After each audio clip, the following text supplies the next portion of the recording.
All right, let us party. Whoop. And yeah. How's it going, everybody? Welcome. Let me do a quick YouTube test, and I will say hello to all you nice people. Let me see. How you doing, Matthew? Congratulations on your first. How you doing, Moss? How you doing, Nobody? How you doing, Charlie? Yeah. It's time to jiggle your goo, one and all. Yippee. Everything about that sentence was horrible. Hello, Shark, right? How you doing, Kami? Yeah, hopefully you've had a good New Year too. So far, honestly, New Year's been pretty good. It's going to be really good come the 20th, because then I'm going to get an additional week and some change off, and I'm going to be going to MagFest. Yay! And how you doing, Toto? Yeah, so I'm like a longtime Death Guard painter, but it's been a hot minute because, I mean, I'm still in the deepest throes of the Trench Crusade. But I was like, you know what? I saw these on my shelf. I'm like, you know, I should paint some lads. How you doing, Steve? How you doing, Jay? How you doing, Prim? Steak? No. Simple, not asshole. Very different words. And how you doing, Meister Miller? Welcome. Well, damn. I hope it starts getting better, yo. Yeah. Oh yeah, these are God, these are pretty old. A lot of times too, I would just go to my store and they would what's it called? They would just sell Plague Marines because people would be like, I don't like these anymore, and they trade them in for like nothing. So I don't it's weird. I have painted Plague Marines. I have a decent amount, but because of the way the weapons arrays are done, they're all over the place. I did see the new Lord of Tumors out. He's looking pretty legit. He do be looking legit. Also, check out these fucks too. There's a guy on my mini factory that basically does oh, did you get 3 of the fucking Krieg boxes? Holy shit, Kami. I guess I'm not surprised, but damn. Check these though. So there's this guy that does basically he just, I don't think he rips the models, but I think he does take the ideas and like sculpt them for minis. Oh, that's still rough. Best of luck for that. And they did an entire set of just like taking some of their like Soulsborne stuff and making it slightly trenchier. Yeah, so these are Abyss Watcher Trench Pilgrims. There's also a I set them over here. There's a Gale, which is supposed to be a communicant, not communicant, a castigator. I'm going to change his head. Also, he also has the pizza cutter. So, do you guys see the vision? Do you guys see the vision? Are you here for the vision? Eh? It's gonna be fucking legit. Oh, you know, Iron Sultan's really rad. I want to, I'm basically still slowly working on mine. When you get those models. No, let me mute the ads. Oh, fuck, no, wrong button. No, shit, no. Oh God, we're about to, I'm sorry.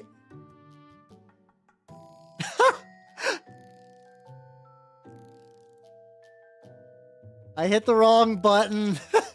Okay, there we go. I'll talk through chat. We'll do it like this. I'm a fool. Man, today I was like, you know what? I didn't hit the button for ads on accident. This will be fine. There'll be no consequences to my actions whatsoever.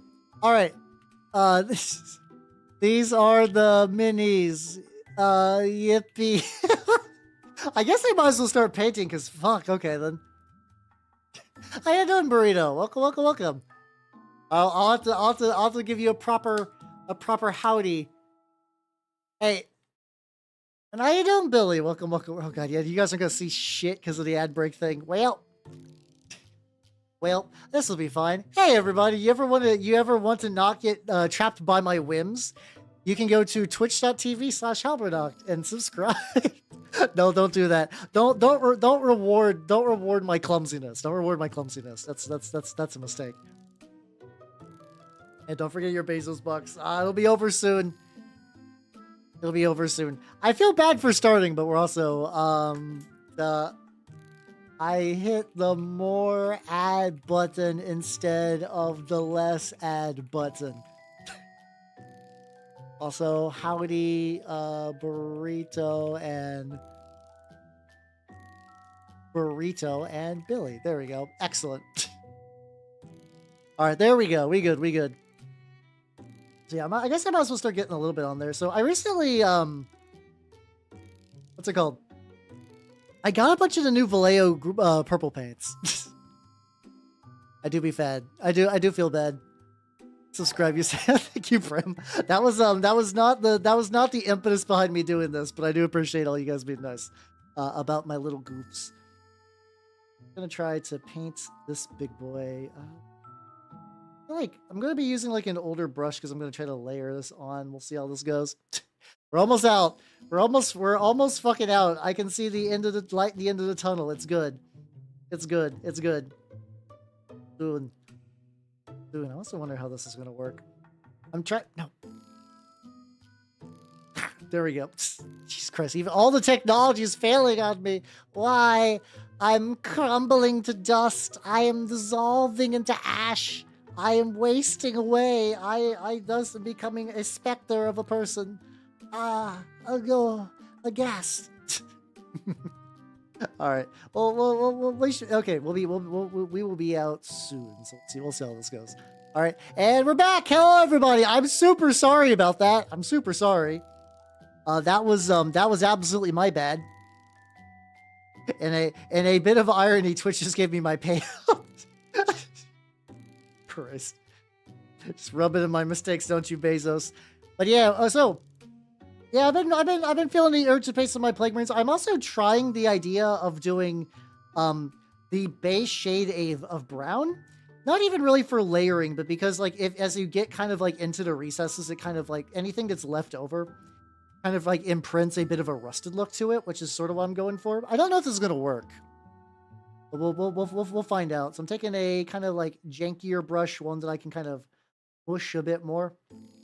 Because like this is technically I think like a nicer army paint. Yeah, technically this is like a Kalinsky Sable army painter brush, which is weird because you'd be like, oh yeah, Kalinsky Sable is pretty good. Nah, not this one so much. Not this one so much. But yeah, hopefully you guys are having a nice time. I've been having quite a series of days at the guild. They haven't been bad. It's one of those things where like you get stuck on a project and you're like, well, I'm stuck. I don't exactly know what to do here. I'm gonna keep pushing through it, and like it's not like a big issue. Like, man, this is going fucking nowhere. This isn't looking so bad right now. So the other idea is that like effectively, I'm just trying to make ways that I think I could get like good quality results out of doing because I have a shitload of got so many fucking Plague Marines. They're also like a lot of my Plague Marines early on were purchased. There was a period of time where the optimal strat for Plague Marines was running basically as vanilla as possible. You would just run bolters and that was it, really. Like maybe you would get like one extra special weapon. And a lot of people were not a big fan of that, so they just sold all their shit. And I picked those up. So a lot of mine just have bolters. But then now, because you can sort of run willy-nilly whatever you want, it's just, you can just run over whatever special weapon. It do be a toxic playstyle. I do need to play with them. I paint a lot of different minis, but I definitely mostly play Trench Crusade and Turret 28 these days. So like these guys have they've got to hit the table once. How you doing, Aaron? Welcome.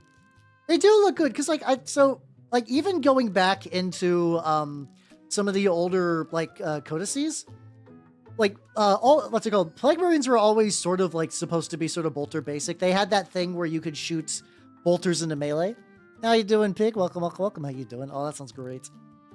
I didn't get to play with the cat at my magic group has a series of cats that we can't play with them while we're playing magic because they get too rambunctious. But usually after we play, we let the cats loose. But we didn't get to play with them last time. See, that worked out for you too. You're doing it correct. I get really bad option paralysis, which is like which you would think Trench Crusade would fuck my shit up, but it's actually not too bad. Like there's a decent amount of options for every bit of gear, but like the fact that like getting a new mini to represent a new piece of gear, or the fact that you technically don't even like, because it's not as what you see as what you get. Like, yeah, I could paint a guy, and then I could just be like, well, this guy is equipped with this, but you know, for this campaign, it's going to be this weapon. So like, no one would really give a shit.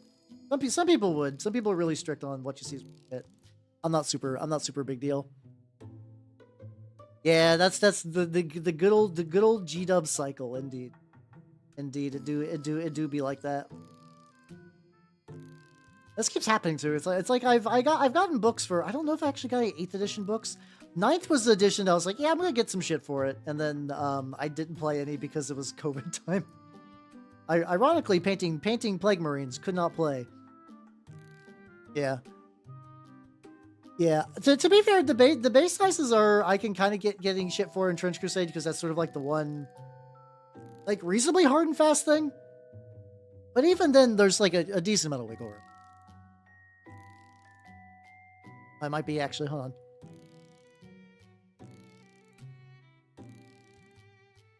Okay, I think we good. There we go. Excellent. Nice. Who is staring? Hey, my biggest fan. How's my biggest fan doing? Still like how your cat is my biggest fan. Listen, I like, knowing that I have the animal kingdom enraptured is very high praise. I know other people that do this technique also use like the, well, they actually use like the little actually, can I do that?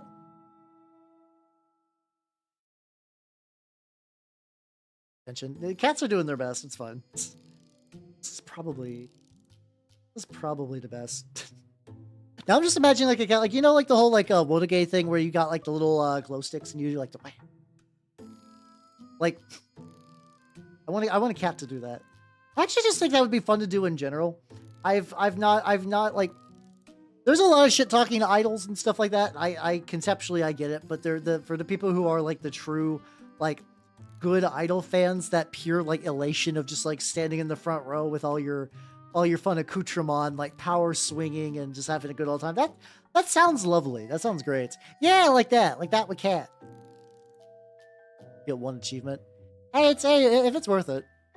I usually don't achievement hunt in games, but there's like a couple like Binding of Isaac and whatnot that I like. You got to do them Binding. Hey, congratulations on the streak for a week. Hell yeah. Oh yeah. This guy's doing reasonably well so far. I'm definitely gonna see if I can lean into like the undercoating of the rust. Is like going to be a feature, not a bug. This isn't quite a speed paint, but it's definitely like I'm doing. Oh god. I'm doing some things that might make this a little easier on me to do stuff. How do I keep killing the damn TS wizard? Nande. I feel like I should know what game you're referencing, but I'm totally blanking right now. I'm totally blanking. Imagine knowing video games. Oh, hey, I'm super excited. I did not get to play it last week. Oh, okay, there we go. God, yeah, I haven't played the Space Marine multiplayer stuff in a while. Yeah, I apparently did not realize that these were from the starter set. So I've mentioned before that my local shop has a really banging used store. That's how you doing, Sir Nicholas? Welcome. So like I picked a bunch of these up when people were just like, I'm good. I don't need Death Guard anymore. It's been fantastic for me. Like I'm also just like, I have so many Plague Marines. I'm trying to get them somewhere. So far it seems to be working pretty good. How you doing, Bonnie? Welcome. Now let me take a drink.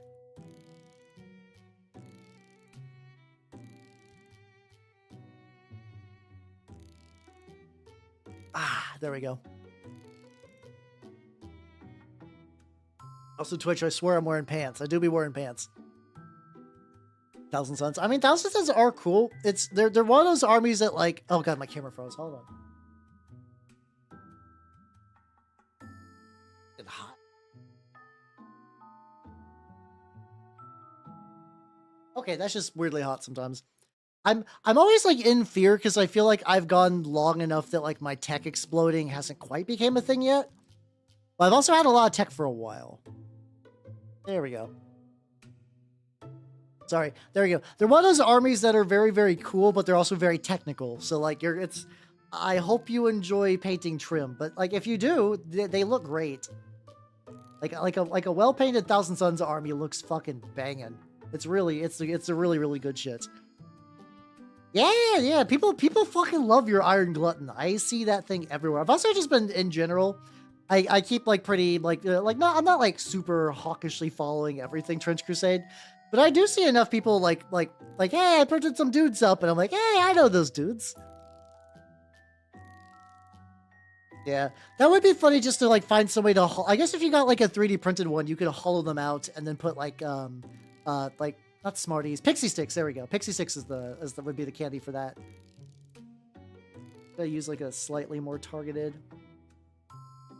So I also got me a bunch of new purples too. I've previously, like, my older purples were getting kind of crusty, and I was like, well, Vallejo's in good graces again. So I picked up a Midnight Purple, Royal Purple, and Hexed Lichen. So this is gonna be the first time I've tried using this combo on here. Hey, let's go. I know, like, some libraries have options for that, but it depends. A lot of libraries primarily have FDM printers, which, like, you know, you can do for minis. It's not the best. It is potentially an option though, and if you're in dire straits. I remember I used to do that with what's it called? I used to do that with my library. I think I originally painted some turnip stuff really early on, and it didn't super work out well. But like, my library is also pretty primitive. Yeah, I think the other thing too. I forget, Moss. Do you have a game store nearby? I know mine has like. And they're on there looking for group board. Basically, they'll be like, there's a guy like, yo, I know how to print. I will print shit for you. That might also be an option. How you doing, Bort? How you doing? Welcome. I'm working on some Plague Marines. I decided to do some. And how you doing, Scrotus? Welcome. How you doing? Okay, it's in the Discord if you wanna take a peek. If not, Matthew, I'm sure could hook you up with a picture. Here's my Discord. There we go. Yeah, I would say check the events board. I know it is one of those things too that, like, some shops are like very like on 3D printing. Mine is extremely lax, which is somewhat rare. Get in there. Get some layering on there. Yeah, let's go. Yeah, it's in there. In my Discord also, I'm noticing how many of you nerds like oh shit, yeah, Hal's got an Instagram profile, so I see you nerds joining. I fucking see you. But yeah, you could potentially ask around the shop too. Like, especially like, I think if you're like, yeah, I'm not looking to pirate. I'm looking to, like, you know, print for a game. That might help out. Otherwise, I don't super know off the top of my head. I've been very lucky. Lucky is the word I'm looking for, not jelly. Opposite of jelly. Very lucky that I got me a printer. It's been going good. I printed off the guy I printed a bunch of Church Crusades off from a guy in my Magic group, and he's been out for a while just because of various life reasons. So I hope he's doing good. Yeah, it's honestly because, like, on one hand, it's tricky because, like, if you're small, it's really hard. Also, how you doing, the Elgod? Welcome everybody. Welcome. If you do not know me, I am Halbernut, the Mimic Elf. I'm a miniature painting VTuber of the Nurgle and Skaven variety. And how you doing, Chief? Welcome. How you doing?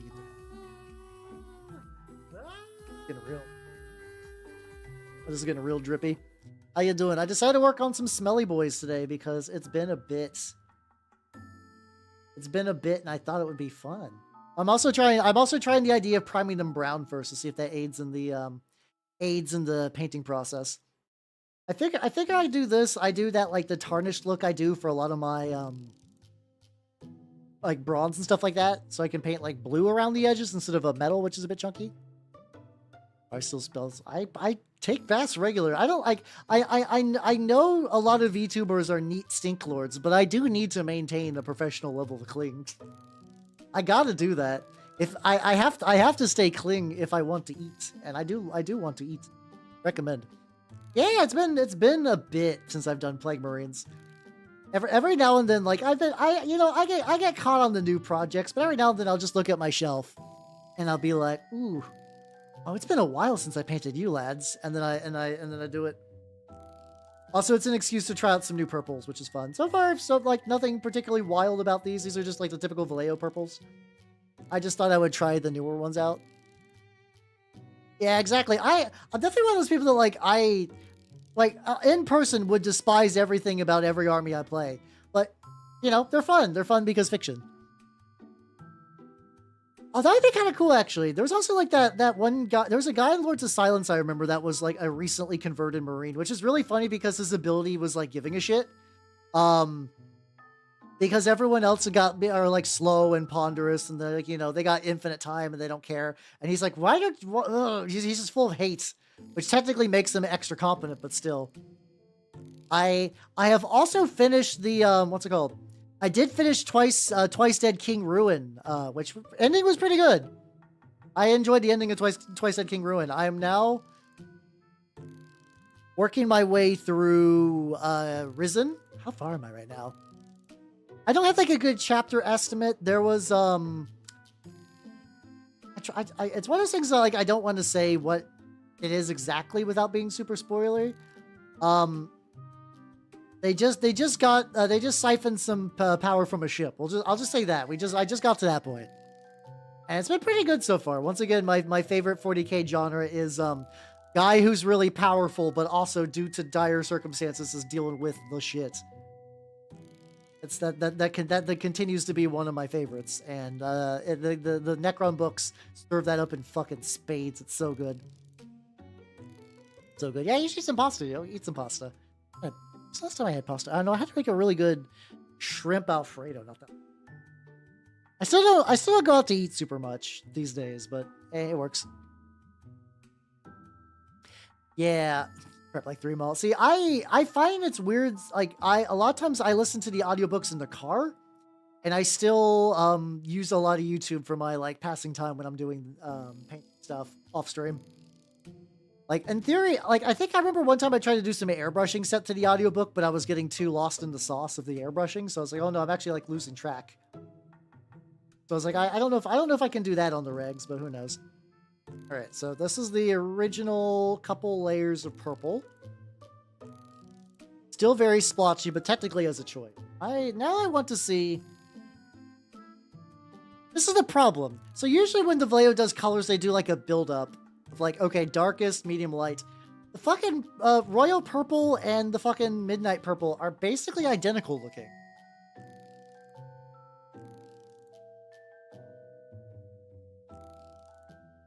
Yeah, actually, well, it's not only that, it's also like dealing with the fact that even though they're super powerful and they got like a lot of shit going on, like things are still bad and they just don't get like I win buttons. It's pretty nice. It's pretty nice, which is probably like I'm not gonna do a lot of Imperium books. But who knows? But yeah, also have a good night, oh god, and hello Dasher. How you doing? Welcome, welcome. I'm doing some play. Is this actually darker?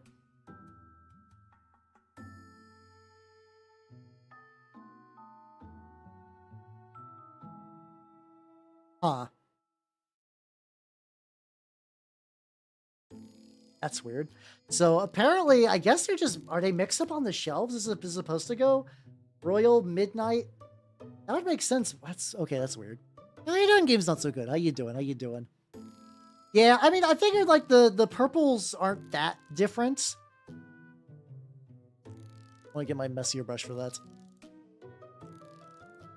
Oh shit! Oh, have a happy birthday! No, I totally missed the birthday bit. Have a happy birthday, yo! Hell yeah! My chunky square brush that I was using just to like mush some color on there. There we go. There we go. There we go. Okay, well if that like, it's like one of those colors that like you can't tell super easily like what it is like just in the bottle. I get a little bit of you on there. Do a quick wipe off. Oh god, this royal purple is super like stringy, I guess, compared to the old one.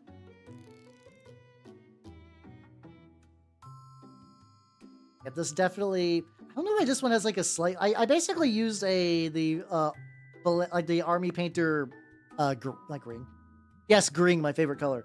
The army painter brown because I just got some of that, and I was like, well, this would be like a good little airbrush if I just need to take it outside. How you doing, Puck? Welcome, welcome, welcome. How you doing? I decided to work on some Death Guard to test out some purples, and also just cause I could. Because you know sometimes I've been big trenching. I will be big trenching come what was it? I will be big trenching come Saturday. Basically, I'm at like a weird spot where like there's a bunch of like half projects I need to do, but I have a really cool idea for a project for Saturday that is just not ready yet. I was like I'll probably do that on Tuesday, where like there's a variant of the Dirge warband, of the what's it called, the Black Grill warband called the Dirge, and I have like a really cool model I want to use for it, but I need to do some like final kit bashing on there. How you doing, Hashtastic? Welcome, welcome, welcome, welcome, welcome, welcome as well. I'd be working on some plague marines and testing out some shit. Yeah, that's okay. It's definitely darker. I guess it depends. Like, do I want to go back to this one and reapply the darker color? I guess I could see what happens if I do like a bit more shading on it. I think probably I've got 3 of them done this way, but I still think potentially the winning move is just to try to take them on one at a time. Especially like once. Yeah, that's got some color to it. Yeah, the grimy boys. These guys actually like predate me. Like I think I've did like when I was still doing my Death Guard, I believe I was just starting to get into oil washes. So I didn't even get to the enamel stage yet. Like I think I've got my what's it called? I had some Death Shroud Terminators that I painted with enamels. And I was like, these are pretty good. They were the Villainy Ink ones, but I think I did like they were like an earlier batch, or I didn't shake them. Oh no, I remember what happened. There was like a thing with enamels where it's like with oils where it's like, oh yeah, you do a gloss varnish, so you can protect your layers, and then you'll put a matte varnish on it later. And like at that point, there was already gloss varnish on there. Invented paint. Yeah, no, yeah. You got when you're just like rubbing dirt on stuff. I do have some paints that like I swear there's one paint like a brown paint of mine that like smells like chocolate, and I don't know why. Like part of me is like, is there like do people like are there because like there's like there's like this pigment is made of like crushed ladybugs or something like that. Paint pigments are fucking wild. Like you're like back in the day, you would make weird paint pigments, but not today. Not in modern time. No, God, no, that still happens. Yeah, I still have not gotten a chance to try the P3 paints. For the P3 paints, I'm pretty much like, if they show up at my store, I will try some, and if not, I'm good. Privateer Press has made me sad enough that I do not wish to seek out their products unless it appears right on my fucking doorstep. Oh yeah, probably from the original Bash, yeah. Lead Belcher. I haven't used Lead Belcher in a hot minute, but I think like the one that I think smells the most. What's it called? It's the one of these two. It's either the Vallejo burnt charred brown. I think it's actually one of the Tooth and Coats one. The one I use for my dirt texture, which I just can't remember where I put it. It smells fucking delicious. Yeah, I know, right? If they realize, if they let us miniature painting plebeians know that we could actually subsist off of paint, and we just like we don't need food anymore, we just buy more paint. The economy falls apart, so we cannot know that forbidden knowledge. Also, that's not true. Because I'm going to be honest, if Games Workshop had figured out a way to sell edible paints, they absolutely would. They absolutely would sell edible flavored paints. If they had the fucking means, they would make sure that nobody ever again ate normal food, and you would just open up a fucking like yogurt-sized thing of Citadel paints. That would absolutely be a thing. So we'd be like, well, it's like, I guess I'm having some Sterling mud for breakfast, and you just fucking rip that motherfucker up, and it's just like a layer of yogurt with just texture paints on top. No, G-dubs would love that shit. But that is the goal. That is the apex of their business model. That is the ultimate of power. Honestly, having the brown undercoats looking really nice on this. I'm still curious how this is going to translate eventually into other parts of the model. At least for right now, I'm fucking here for it. For painting minis, though, there we go. Oh yeah, no. Oh, I listen. I know. There's sexy time edible paints. I'm aware of that. Like that's the thing. I'm talking like I mean, I'm talking about like you like legitimately just like screw like edible paints are edible in an incidental way. Like sure you can eat edible paints, but I'm pretty sure if you just like edible paint bucket and just ate through it, you will throw up. I mean, if G-dubs could find a way to make like edible paints like a well-balanced part of your like a nutritious part of your balanced breakfast, they absolutely would. They absolutely fucking would. I guess fun dip. I bet you could basically say about anything that's like, heavily pigmented candy. I didn't want to know my body is a machine that turns unpainted minis into painted minis. God, I wish. Actually, no, I do pretty well. Edible terrain. Oh, actually, yeah, that would actually be pretty nice. I know there's like some games that I think use like gummies or like I think there are like food-based war games where you could do something similar to that. Hey, water. I actually thought so. Like what? Like if I ever become like huge, like fucking huge, like loads of money, big clout, giga partner, with the subs. I actually want to get I want to get like you know how there's like mystery taffy from Laffy Taffy that's just like weird and white, just like me. But but specifically. I saw you doing Galvamax and Melon. Oh yeah, we're talking about edible pencil. Well, every pencil's edible if you're not a coward. But how you doing? Where am I going with this? But basically, I would want that for my flavor. It would be a mystery flavor, but it would be like a brown, like not brown, like a gray sludge.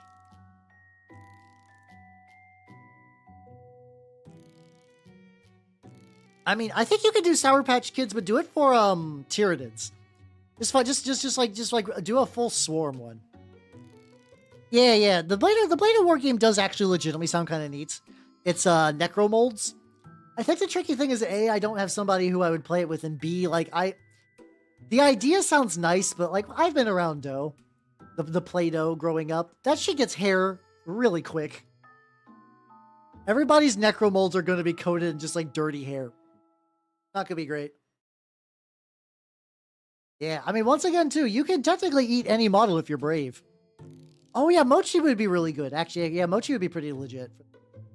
It's all nice and spongy. We're doing the, in a very light stipple of the newer, brighter purple onto this. On just mostly kind of like the middles and the raised areas. Edible glitter, yeah. Pop rocks, oh god, that's a... Yeah, like that does kind of sound like fun. I think I would like to do that at least like once in my life. I think that would be potentially neat. Just for like a I think that would be a way more fun birthday than just like here's another cake. Like I don't know. Like I don't know who I would need to convince to make that happen, but like tempting. How you doing, Grind? How you doing? Welcome. Knew that was coming. Nice. Sorry, I had to wind that one up a little bit. We're talking about edible miniatures and oh such delights that come with them. Basically, all my Death Guard are purple. It's weird because so green is my favorite color, and I chose the green army, and I was like, psh, nah,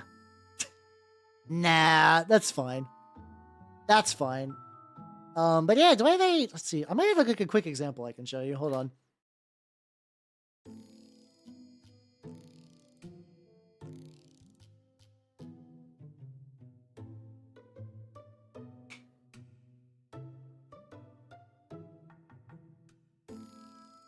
The tricky thing is like once you go to like my rotator mini phase, it gets harder and harder to find like there's a couple one-off ones. Okay, this is going to not show a huge amount of Death Guard. It will show a sorcerer though, which will basically work. All right, this is gonna be big. Hold on. All right, there we go. So yeah, all my Death Guard is like yellow and purple, and this guy's, oh god, this guy was made from the Sorcerer of the Leviathan box, mixed with teal. I've never heard it as bleen, but I'll take your word for it. I'll take your word for it. So yeah, I did that originally because there was like a lot of it was carried over from my Age of Sigmar Maggotkin, because technically they came first, and for them the idea was like, okay, I want to do like purple cloth and yellow flesh. And then when I decided to like do like, what's it called? 40K stuff. I was like, I'm going to take that idea. I guess it is blue-green, but it's still like my brain still would not associate blue-green with bleen off the top of my head. But yeah, but this is going to build up to that. Skeletor vibes, hell yeah. It's using honestly, if anyone does Death Guard and does not have the Putrid Blight Kings box, please pick one up. It'll be good forever. You'll have so many pieces. You'll have so many nice little model bits you can use for all kinds of Death Guard projects. It'll be so good.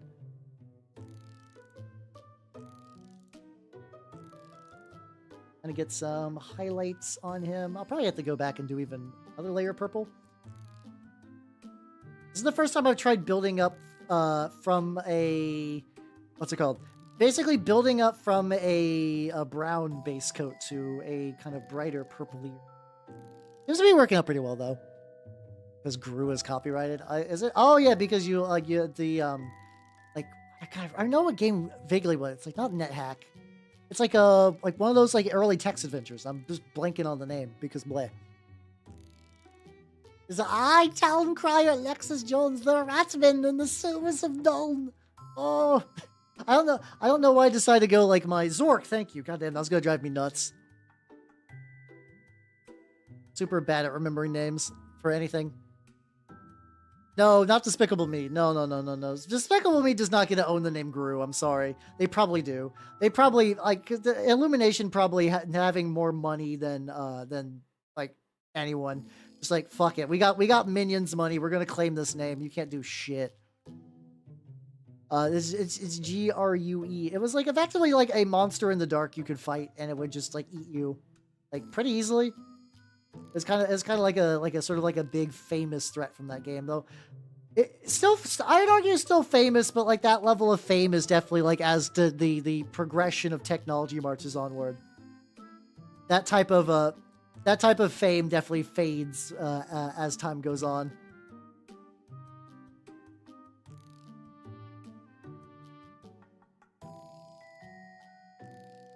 It's been a while since I could look at like my my like little cloth on my lap and just see nothing but shades of purple. I'm like, oh, it's been a while. Oh, it's so nice. It's nostalgic for me. On there. Then I think I'm gonna try doing the trim, which is always like the do I want to do the base metal? Maybe, I don't know. Honestly, did a minion say banana? I watched it. I've watched Despicable Me 1. Guys, have a good night. Hashtastic is all good. I will have a good night painting. Especially because this is actually kind of fun. Say so. Yeah, there we go. Base coat looking pretty good. I can keep the edges kind of brown, so it's not like I gotta be like super duper like on the ball for that. I make the bolter. Color do I want to? This motherfucker has a wood bolter. Guys, I didn't notice that this fucker's bolter has wood grain on it. What the fuck? I guess a wooden bolter is a very Nurgle thing to do, but goddamn, that like wild as shit. Yeah, I'll do some regular metallics. Bolter, I hardly. There we go. I said the magic words. Go. Go ahead and do the easy part first to get that big old beautiful backpack. Yeah, I almost did the I had like, gosh, I got so many death guard. Like I got this guy. This is one I attempted to paint ages ago. He's actually like has a lot of colors on him, but I don't like the way the scheme looks anymore, like this technique. This is like one of the blind box ones. Oh yeah, he's probably the kill team now. He was probably, yeah, I think he's in the kill team now I think about it, because they reprinted basically all those in there. Which, honestly, that's one of the few moves I could be like, you know, good job, Games Workshop. Good job for bringing those guys back. Blind boxes for minis are stupid. Don't do those. They're going to do those. Absolutely going to do those. Why would they not? Those made a ton of money.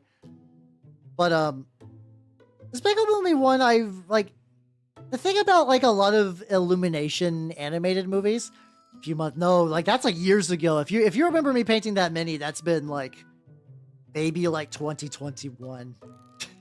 It's been a bit.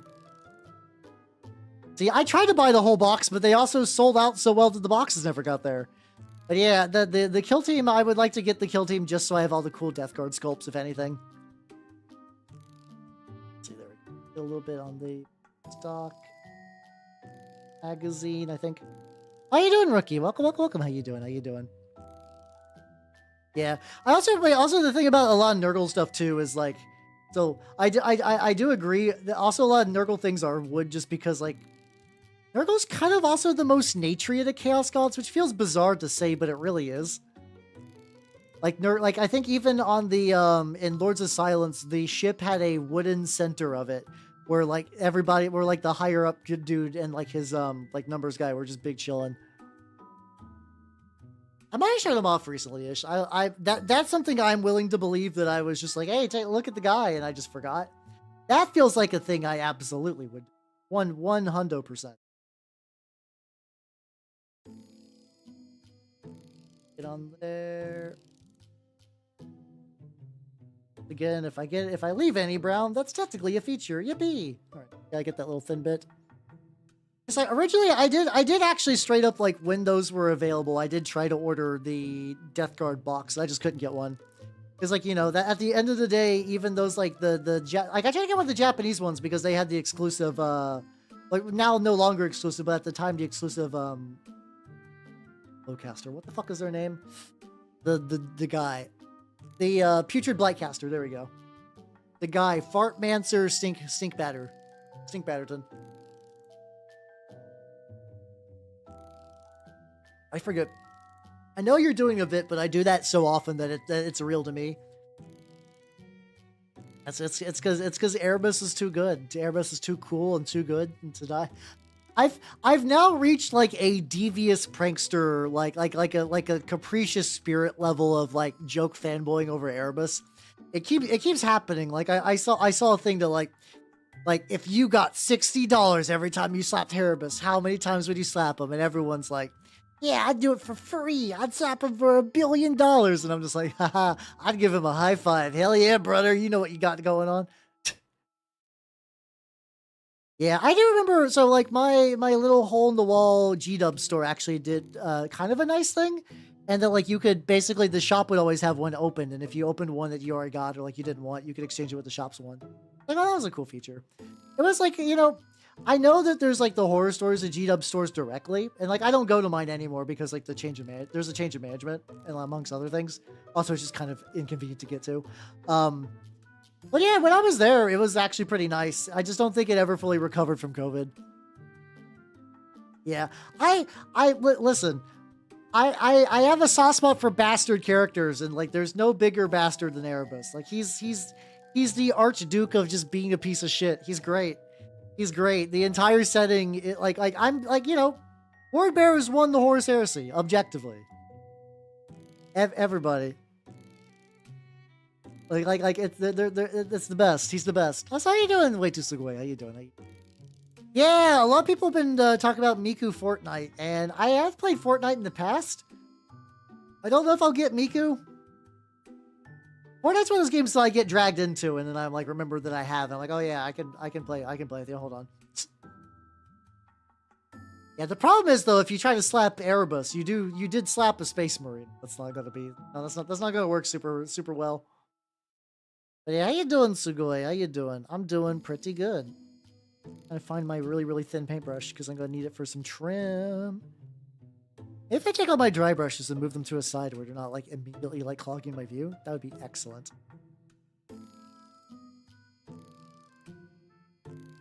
My brush is getting fucked up. Hold on. My 0 is 0 0 1. Oh, there we go. Let's go. The change some mission control. Oh, that'd be great. Actually, that sounds like a fun mod. Eco David Prime. I mean, I'm already doing Ben Stiller Fulgrim, so when I'm fairly certain I'm gonna get Fulgrim, but when I do, that means that he's got a very specific task in mind. But like, I guess I could find a way. I guess a Daemon Prince wouldn't be too bad, either. Or like, I guess if I had to take a Primarch model to exist, Angron Miku would be funny just because it would just be so like weird. That in general would just be a strange. Oh shit! Actually, if I just do like a thin layer of turquoise, like over the brown, it actually does kind of already look oxidized. Ooh, we mistaken into miracles, boys. Let's fucking go. What? Is peak develop games up? Nanda. Oh, like the difficulty? I think so. Yeah. I think I'm blanking actually. I'm super blanking hard. Working my way through the. Oh yeah, let's go. Congratulations on both of those. Actually, both of those are pretty sweet. To do like. There we go. I'm gonna do the edges of those. Or I want to leave those kind of intact but fucked up. There we go. Yeah, bleen. Though to be fair, this bleen is gonna mostly exist to be a oxidized effect, and I will go back and do well, I'm gonna do like a little bit of dry brushing of some. What's it called? I'm gonna do an itty bitty bit of dry brushing. Also, a little bit of dry brushing of Warplock Bronze. This is going much easier than I previously did. Have I just gotten better at painting? That sounds like a dumb statement to make, but like actually, like I remember these being a lot more of a pain in the ass to do. It's also because I am potentially taking a decent amount of like shortcuts to make them less of a pain, but like, you know, reasonably such. It's going reasonably well for what I'm wanting. I'm not winning Golden Demon with these, but hey, if I get them done. How you doing, Sasha? How you doing? How you doing? Nice. If you nice. Oh, also that new model you teased was like pretty legit. Hell yeah. How you doing? Yeah, get to enjoy your lurk, nerd. Enjoy your lurk. But man, Bruce, I know, right? Isn't that weird? Isn't that wild? Still very good character design. Still very good design. Thumbs up. I'm working on the smell lord over here. He's going pretty good. A little on there. Yeah, I don't know exactly what that is, but if I make it turquoise, all my problems go away. So I'll go ahead and do that. Karn Miku. Oh yeah, that's true. Yeah, Karn does actually have the Miku like blue hair. Weird thing is, I remember reading Betrayer, and I just don't recall any mention of Karn's hair color. So I don't know if he just dyes it or if just being angry all the time makes his hair blue. Like I don't know the in-universe mechanism for Karn's like Miku twin tails. I really don't. It comes out. I'm sure it will. I'm sure it will. For me, the thing is I'm fingers crossing that whenever that's in Lords of Madness, whenever the fucking Emperor's Children box comes out, that there'll be enough stock, hopefully. Yeah, I think someday I would like to apply, but like I can objectively see that I have a long way to go. Now there's I still need to, God, do I have enough? No, I'm not. I was like, there's a Trench Crusade painting contest, which I will not have time to do this month. That's a bummer. I guess I'm not entering that bad boy. That's fine. I do want to maybe potentially enter just more contests, but yeah, no, like Golden Demon is like a whole other can of worms to me personally.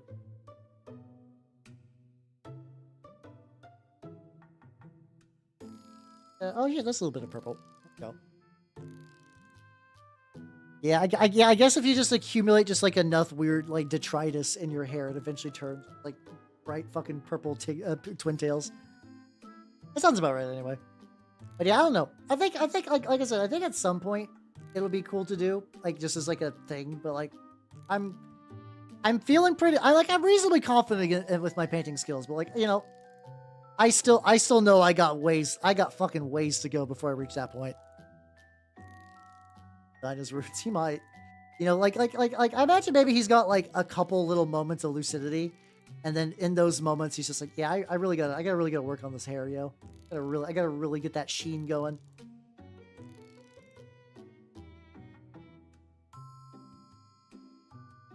The Gothic heavy. No, it's the Prussian dudes, I think. Angrily dying. What's it called? They have shown a lot of art, and I don't know if that art like will turn into models. Maybe it will. My music stopped. There we go. Maybe that's why he's so angry all the time. It's not corn. It's just the decline of his luscious locks. But yeah, I know like so now you can actually get the Trench Crusade minis on what's it called? You can find a lot of Trench Crusade minis on the My Mini Factory now. Like that's totally a thing you can do. Like but I don't know, like I would have to imagine that if they're going to kickstart like a second wave for like the Beast and some of the other factions there's factions they've talked about wanting to do, but like, you know, they're like, well, we don't, like they didn't know that it was going to blow up, I think, as much as it did. So they're like, oh yeah, we're going to do like pretty conservative for this Kickstarter and everything. Like, you know, nothing too bananaramas. Pretty reasonable setup. Don't worry, I'm also gonna paint his eyes a different color. Because you're getting the old one. Is the old one good? Like, I'm actually glad that, like, Eldar players have been getting, like, some new models, because, like, dear God, that's... Back to how old some of those were, just, like, fucking insane. Yeah, no, the Church of Metamorphosis, like, I like the factions I play now. If the Church of Metamorphosis was a faction right this red hot moment, I would be I would be playing them instead. I would absolutely be playing them instead. It is only the fact that those were, like, kind of sort of a neat idea he had and, like, was not anywhere near ready for the war game is the only thing stopping me going for. To be fair, I like the Grail and I like the Court, but, like, yeah, no, it would be an easy fucking switch for me to switch to the other ones. I would not think about it at all. I know, Joker. There's a couple of factions. One of them, the Path of the Beast, is less like, aren't you tired of being nice? Don't you want to go apeshit? Just that, the faction. People just turning into monsters, sort of like with a bit of like sort of like an infesting parasite sort of something. Then you got what else you got in the ye old Trench Crusade? The Church of the Metamorphosis are a bunch of people, like demons and mortals, that found a gateway in hell that predates supposedly like Lucifer falling into hell. So they're like kind of checking out stuff on the other side of that, and they're turning into like horrible mutant creatures.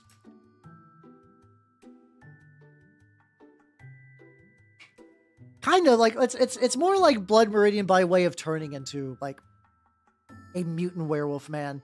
Like they are very like werewolfy, but also not in the way like you would expect.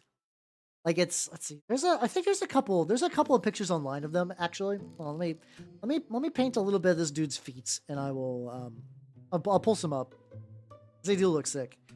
And then there are the Knights Templar, and I believe there was like talk of like wanting to get a Jewish Hebrew Knights. I forget exactly. I think Hebrew Knights specifically faction that are do, as far as I know they do golds and stuff. They've been trying to like retake bits of the Holy Land from hell, but otherwise I don't know a whole lot about them. I actually don't know if there is a whole lot to know about them yet. There we go. Get a PNG. Yeah, sometimes, yo. Yeah, I can't quibble all stuff. Yeah. I have no idea if I'm pronouncing it right. See if I know the accursed cultist torments and something like that. Yeah. Hold on. Crusade, Path of the Beast.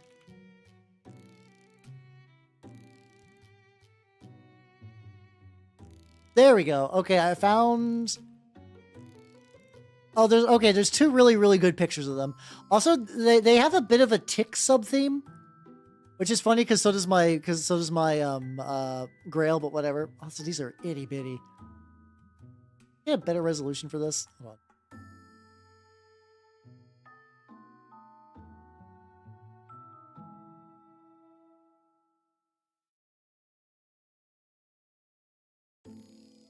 Okay, that's slightly better. That's slightly better.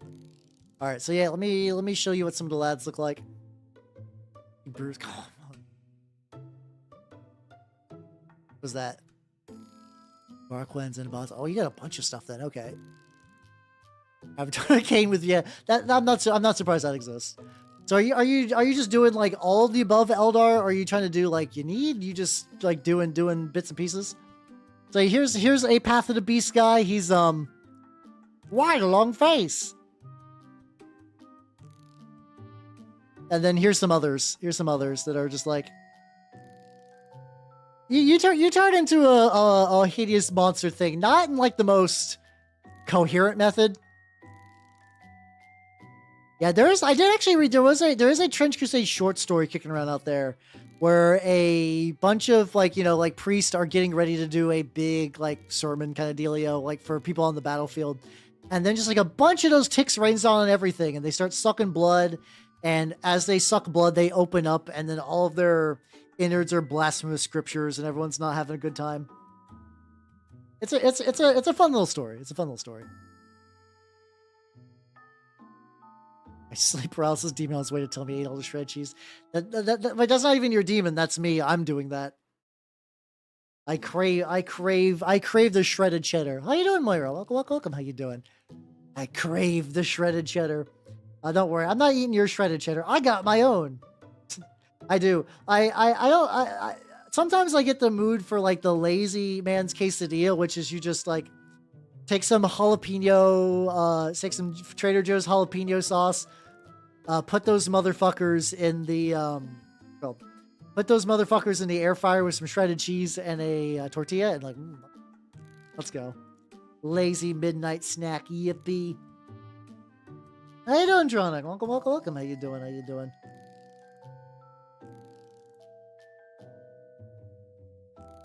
Looking pretty good, so. I also want to do the corrosion on the edges. I can do that a little bit.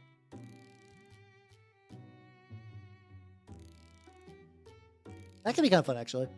But yeah, paint death card. Let's go.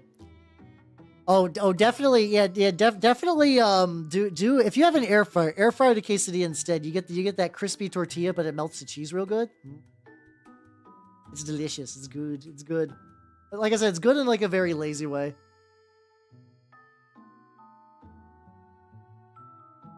Get the tube. But yeah, I was in a Death Guard mood today, so I decided to indulge, and honestly, I'm digging it so far. I actually need to repaint some of the power packs brown. That's not a big deal. He's grading. You can, I mean, yeah, but you can get like little trays and containers. Plus, you can just clean it. It's not that big of a deal. My experience, air fryers are easy enough to clean that it's not like the hugest burden. Do this. Get a little bit of a black gray. That would be grading.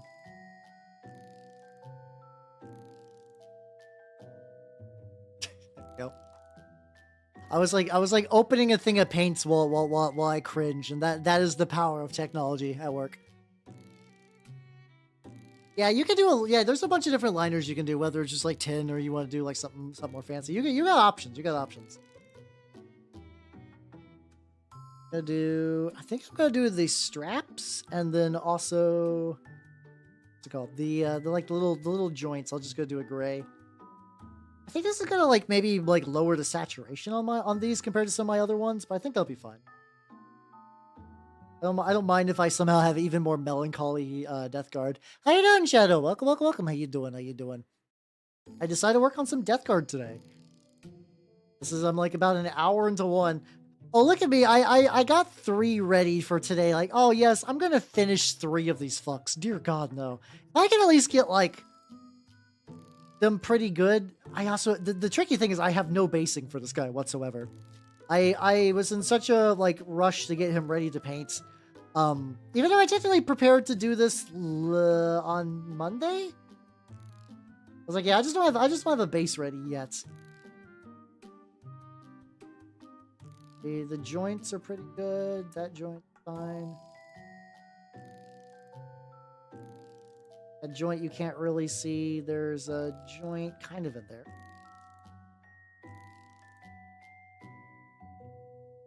That's I'll use another layer. Can't paint for a while. Oh, like why can't you paint?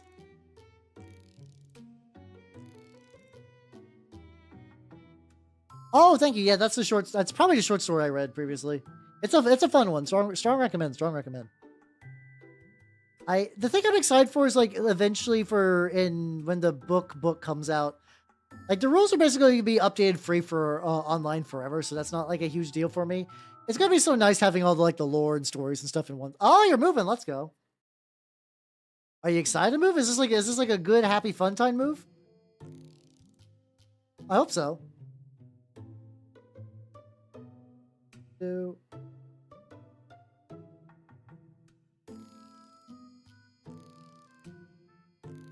little bit more of the same tube. So I'm gonna keep a color consistent on that. Let's go. This place is getting too expensive. I got you. I feel you on that. My current abode continues to like raise basically like $100 a year, and I hate it. I'm like, man, this fucking blows. But also moving expensive. So I don't know. I might have to stick with this for a while. And thank you for the sub, though. Thank you. 34 fucking months. Let's go. For Gooners. Now, I mean, the thing is, like, if you want to goon to Trench Crusade, there's a lot of stuff already there. Like, I don't think they gotta go out of their way. I don't think they gotta go digging. Like, you got the Stigmatic Nun. Like, she's right there. Like honest, like there's a tits out model in the core rulebook. I'm pretty sure Gooners are gonna go there. Maybe some of the Hell factions. I don't know. Oh, is it that bad where you're at? Oh god, if it's worse than that, I am fucking sorry, because that sucks. That's fucking brutal. Little capsule too. Okay, the unfortunate new fetish unlocked. Okay. But see, but yeah, the I don't know, Stigmatic Nuns are unfortunate fetish. If your fetish is 5 for, oh god, yeah, no, yeah, you're okay, you're doing the right move to get the fuck out of there, because that sounds fucking brutal. Oh yeah, no, kit bashing's really fun. Kit bashing can save money. I'm definitely big on the, like, kit bashing is just like a fun way to express myself with minis. Part of the kit bashing equation.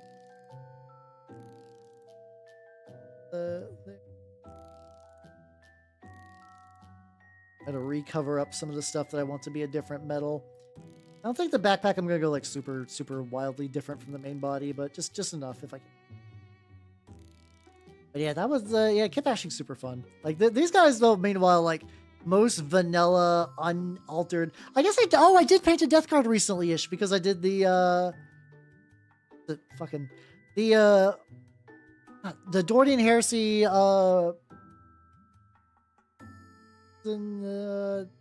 Blood Angel. There we go. God, that was such a huge leap for me to get the Blood Angel. I don't know why. How you doing, Verathorn? How you doing? Oh yeah, the bits are great. Oh yeah, the new Death Guard guy that has like a big, like, I don't know what you call that, like a big heart backpack, I guess. It's pretty cool. I do like that one quite a bit. So how you doing, Kobe? Welcome.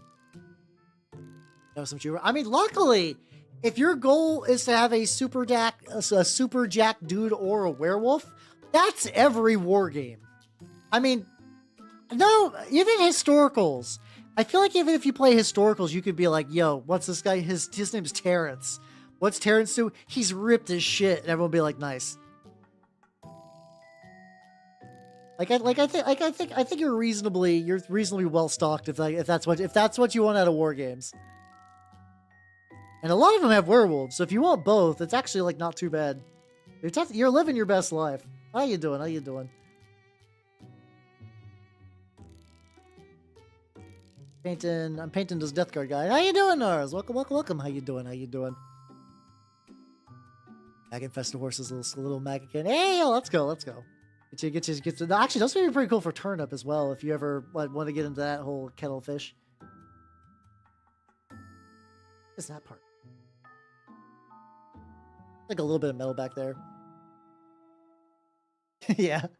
Even if oh yeah, about to say for the Death Guard character, that he seems neat, and I'm excited. Yeah, they sell too many werewolves. Oh, that makes a lot of sense actually. That suddenly tracks. How you doing? Yeah, I think for like most, honestly, tattoos are really hard to paint. I remember in the War Machine days, the mercenaries, because there's like a pirate sub-faction, they showed you how to do tattoos. There was a lot of layering to get like that skin to look good. Also 3D printer too. 3D printer also be good.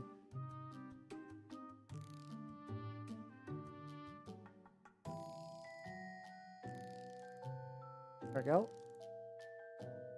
Lad is looking good. What do I want to do now? I got the wood. Oh yeah, I want to do a little bit. Oh shit, I could use the new dirty gray for this. Ooh.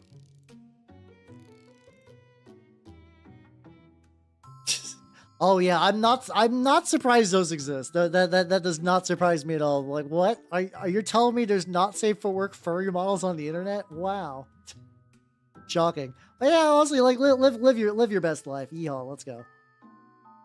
There we go. Oh, there we fucking go.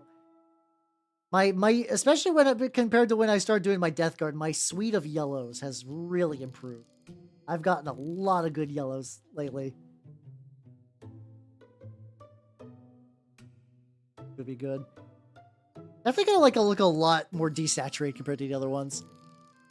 Yeah, I feel like, I mean, a lot of people I know that do like not safe for work minis typically do safe for work variants, because like technically the not safe for work ones are the variants, but they're variants to try to get you to spend like a little extra money. I think you tell. Yeah, Hatsune Miku real and in Fortnite. It's her. You can play as Snoop Dogg, you can play Vegeta, you can play RoboCop, or you can play Hatsune Miku. Yeah, imagine furries on the internet. I mean, I actually do think now you can be on the internet a long time and not see a furry. Like, I do remember that kind of like earlier bit of the internet where I feel like there was a bigger unified furry front. I'm so sure they exist, as evidenced by Kobe, like trying to have an entire like muscular werewolf army. But like, you know, not as big as a visible population as I do remember in my earlier interwebs years. It's a weird feeling. It's a weird feeling. Send a season for men speed load a shotgun. Oh yeah, no. If you want to see the biggest crime that Fortnite has done, which I do on the regular. Okay, how about this? Have you ever seen RoboCop smile? And I don't mean like, you know, like a pained grimace. Or like a brief little like, huh, I am a person to smile. I mean like beaming smile. Because basically every Fortnite dance includes like a smile. Because, you know, you're dancing, you're having a good time. And then you see RoboCop smiling with his pearly fucking whites in pain. Like, you know, actually not in pain. Not in pain. Living his good life. It's like when I've been asked to play with people, every now and then, like I'll lean in, but also if they ever have like boomer stuff in the store, I'm like, oh, maybe.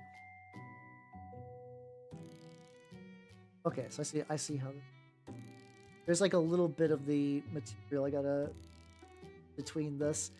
But yeah, I got the fucking Numa dance. I got fucking like you know the goth rave, like that famous like it was like a bunch of cyber goths under a bridge, and they were just, you know, being cyber goths. Like that, they got that dance in there too. Like they got a lot. They got a lot. So like I have RoboCop in Fortnite, and everything with RoboCop looks incredibly cursed. It's very amusing. It's very, very fun. Yeah, I mean it's understandable. Like RoboCop's a weird franchise anyway. I mean, no, not just like not disparaging the movies, but I mean like they did kind of try to make RoboCop like sort of a kids thing at a couple of times. It's really strange. Like I know there's always sort of been that thing where they're like, yeah, you know, like we can sell action figures of R-rated movies. That's a thing we can do. We can do that. But like there's like honest to God like RoboCop like content aimed for kids. From a movie where in the first one a guy gets melted in acid and is just like walking around screaming because he's melting in acid. He's not having a good time. That's not for kids. Kids should not see melted acid man.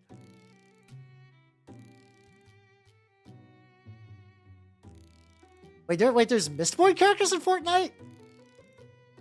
Yeah, the guy getting shot in the dick too. It's weird saying that's a classic scene, but it is, you know, because it establishes that RoboCop A doesn't give a fuck, and B is like RoboCop. He's good at being this RoboCop.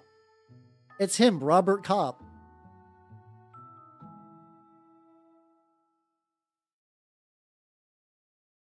Yeah, that's been added in. Most things are in Fortnite to some degree. Can I paint this a different color? Probably not. How do I want to do the fucking hoof? A hoof, and then he's got like a little back here. Don't understand a thing. That probably, yeah, that's one of those things that I don't know if it'd probably be for the best. And Robo One Cop is short for Robert. Robert Cobbert. 100% yes.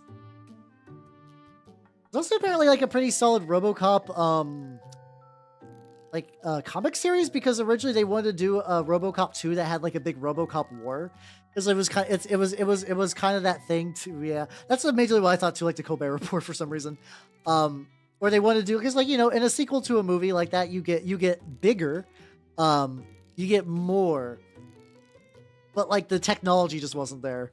You couldn't have like a big RoboCop fight, but they did do that in the comic, I believe, because you like, you know, you can just draw that. Oh, that would make sense, yeah. But they're like, did you still see the melting guy though?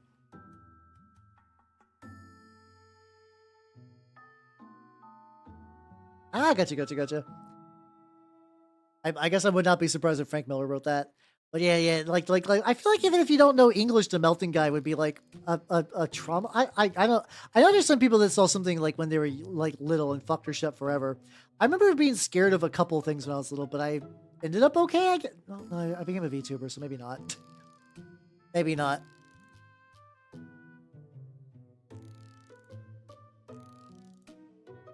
Yeah, I mean Metal Gear. So Metal Gear makes sense because, like, you know, video game crossovers aren't that weird.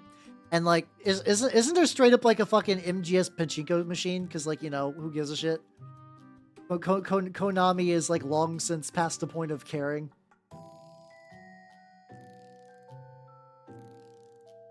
You just play the Phantom Limb speech from 5 as like a guy is just rolling for big monies. Think you're a VTuber? I don't know. You can never fully rule out the possibility that one day I wake up, it's 2020, and like I'm dying of COVID in a bed. I'm like, oh god, I hallucinated everything, and also I'm British. Oh no, oh no. Like, I don't know. That's not improbable, I guess, in the grand scheme of things. Very unlikely. Could be true.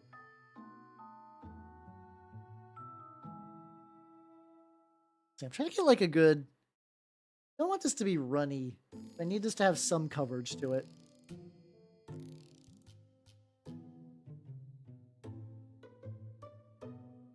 Oh, that's not too bad. Okay, that's not too bad.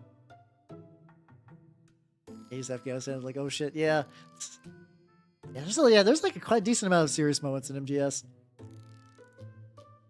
Who's the first person to save safe space? Oh, I guess that wouldn't be too surprising. There's always like a couple of weird things, like Gremlins 2, I think predicted, like I don't know if it like was like the first.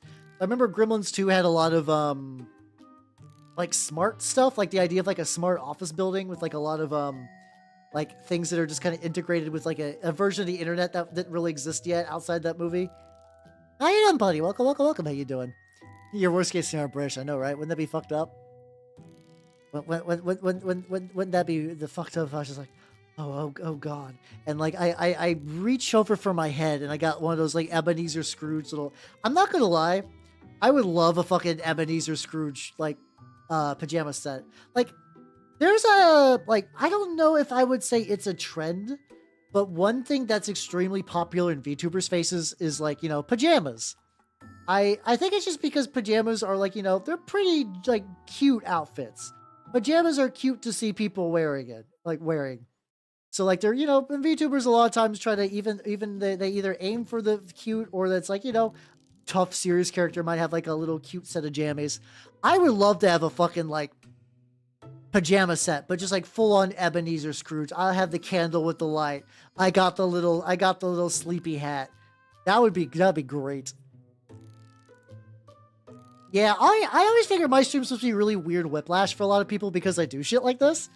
Like my tastes are like horrible, like flesh eating monsters, and yeah, like it's exactly. You need to have the candle holster. Or else what's the point? I don't know. Come on, England, skull some fucking goals. I don't know. Like if I had to be maps over, because like I'm not Southern, but the longer I live here, the more I do feel like my accent's beginning to adapt. So like maybe I just got to be the British version of Southern, and I don't know what that is. Would that just be Cockney? Would I just be Cockney in it, I guess?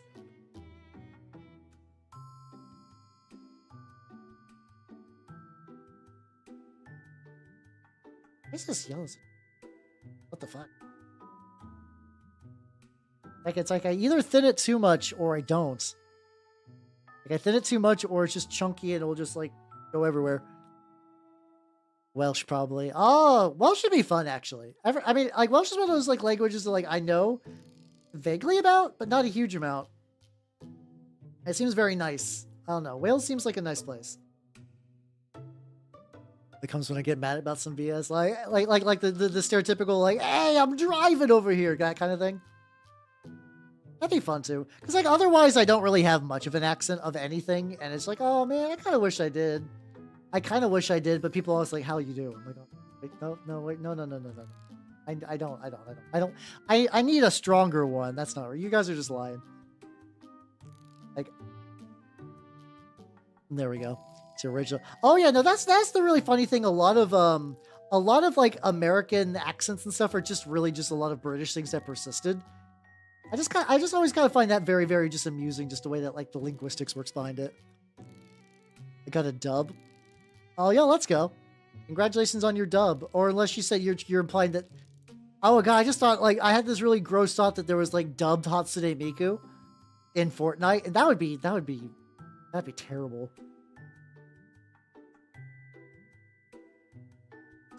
Just like one of those fucking like I don't know like 2000s dub shows.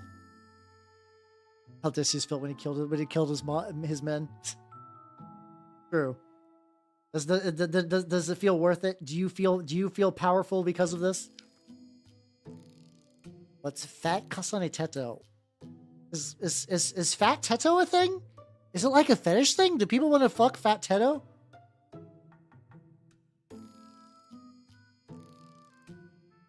C pronunciation. Ah, gotcha. I do wish that, like, if we're talking about favorites, though, I do like the transatlantic accent, but I can't do that. Like, I feel like if you can do a good transatlantic accent, like, this just in from Hollywood, like that kind of thing. Like, I feel like if that's one of those accents, if you can do well, you got a drug. That's it. I think I vaguely saw, like, a fat Teto that was just chubby, and I thought that's what you were talking about. I'm not aware of any Teto that has an especially fat ass. I wouldn't be surprised, like, you know, the internet. The internet being what it is, a fat Teto feels like a thing that probably exists. I had to get like a little bit up in there. How you doing, Lord Coven? We're talking about Kasane Teto's fat dumper. How you doing? No, not Fat Tenno. No, that's a whole different Google search. Which I like how now that like I know that there is a like whole new like weird Warframe thing where you travel back in time. But the only thing I know about is apparently Ember gets a skin that has the biggest jiggling like set on fire lava ass of all time. That's the only thing I know new coming out of fucking Warframe, because that shit gets posted everywhere. People really like that skin. I think it was something like that, yeah. I don't know if it was like a faked accent or if it's just like a you know, a regional dialect that just kind of shrinks and kind of goes away. I do like it though. It does very much set like a very specific era. That's a fun era. So let's take a quick. Oh yeah, the little hoof. What color do I want to make your little hoof? How about some tan?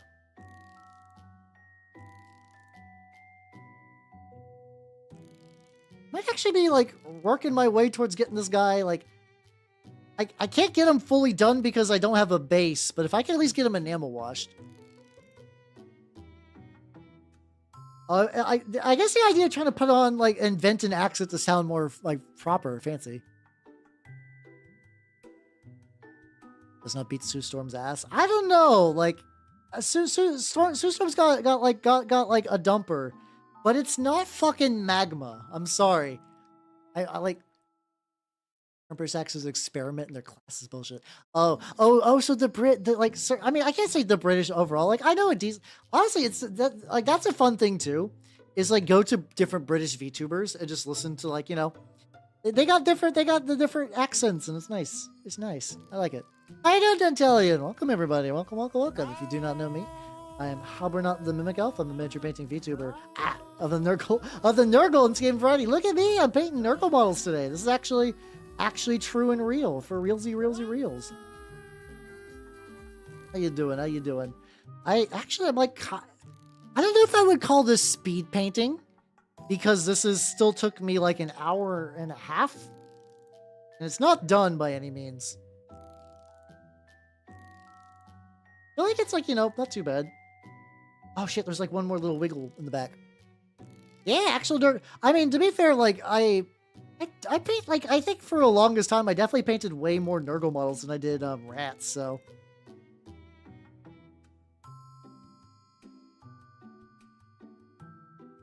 The back part of the gun. Is it really that bad? I actually never played Banjo-Tooie. I grew up playing a lot of Banjo-Kazooie, but I never beat it. Got a little bit too much brown on the tentacle bits. I'm gonna have to wait for that to dry. In the meantime, let's go back to this dude. Maybe it might be one of those things that, like, I don't think I'm gonna be like, it's me, the platformer man. I have been enjoying Goemon quite a bit, and I never did finish that growing up. Maybe I just gotta keep the train going. Maybe I gotta keep the train going and be like, all right, fucking, it's Banjo-Kazooie time. I'm gonna finish this fucking game. Years later.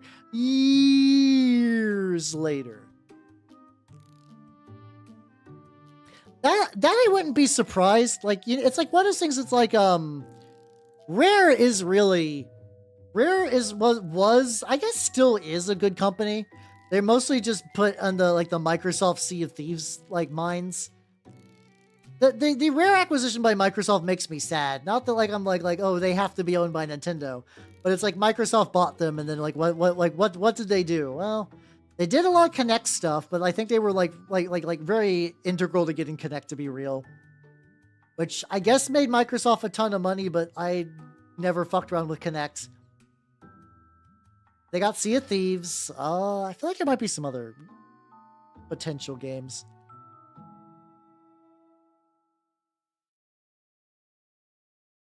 But not like a huge amount of them. This is gonna be too thin. I gotcha. Maybe it'll do. There's been so many games getting recompiled recently that I wonder if that trend will eventually extend to every Nintendo 64 game. Also, this brush. I was like, I'm gonna use this brush and to be kind of reckless, and it's immediately falling apart.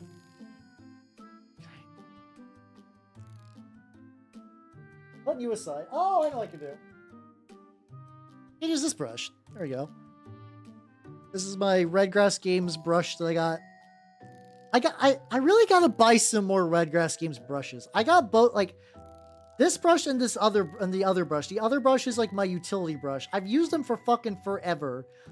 And after I fucked them up to begin with because I didn't know proper brush cleaning, I revived them, and they've been good the entire time. Like, this one doesn't hold like a super fine point, but it's just like a general purpose brush. It's been basically eternal. And I feel like if I got a new one, I could actually get it to like work properly because I know how to clean brushes now. There was you know, I try to like wash and clean the brushes, but I remember a long time ago when it's like, well, this brush is just dead after like, you know, a couple of uses. If anyone's trying to get into mini painting, I implore you. Yeah, you totally can. So much. I know you're joking, but like, goddamn, brush maintenance is super important. It's super important. Like, it'll save you so much money. Like, if you're ever like, why would I buy an expensive brush when I can get the cheapo ones? Because if you get a good brush and you take care of it, they last you longer. They last so much longer, it's kind of insane. I'm gonna try to get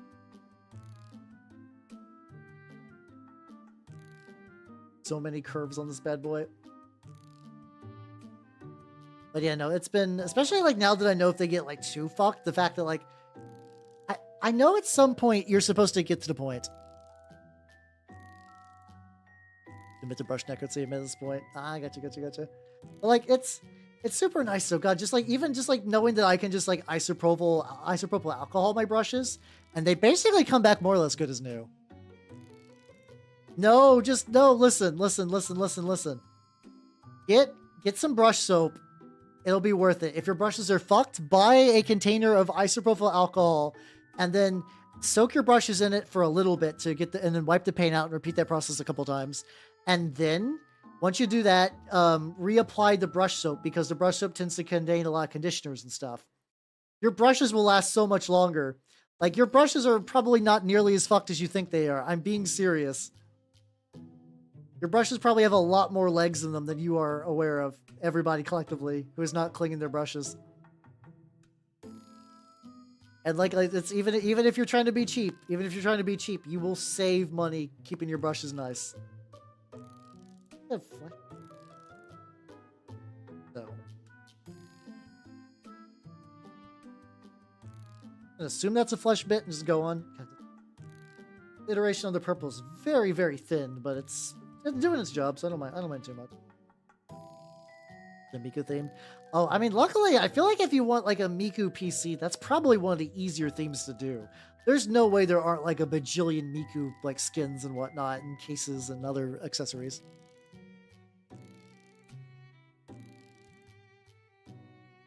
True, but like also, like a lot of the fraying and bending is just because paint gets into ferrule, gets in that like little bottom bit, and if you isopropyl alcohol that out, it actually like it makes it pretty resilient. Like you can basically remove a lot of that.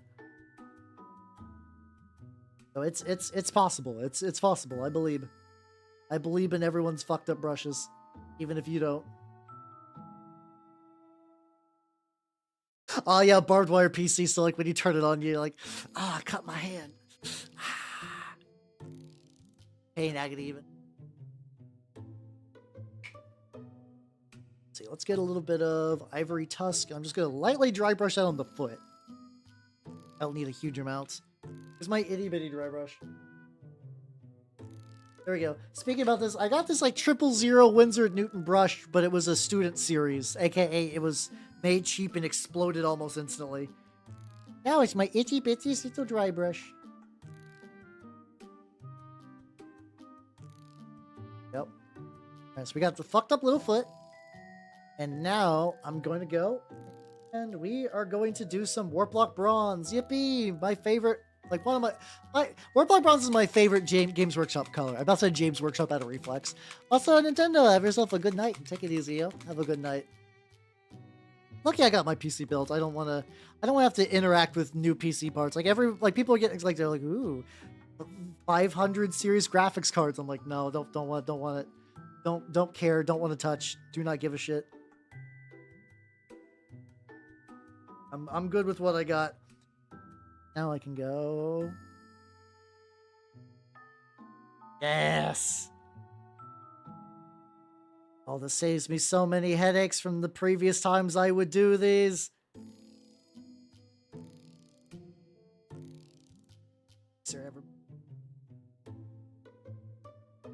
So much nicer. I think my music stopped again.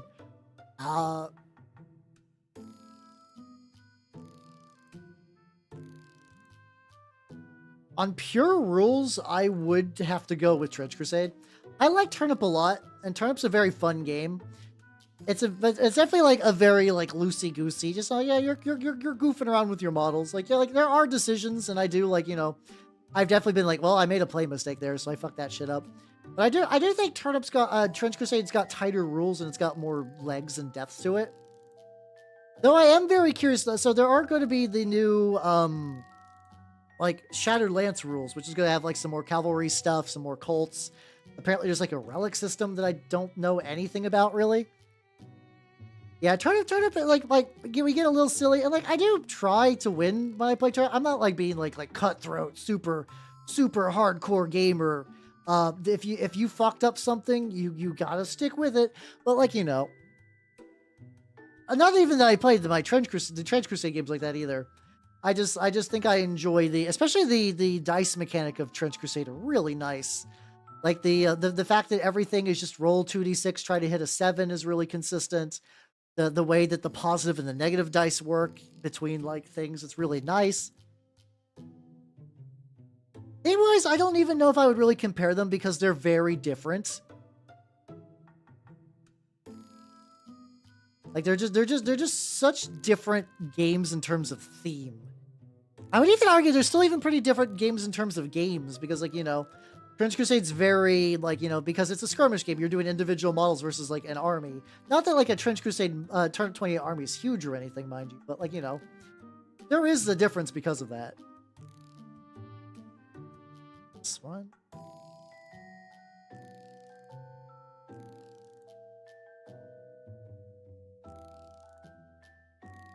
There we go.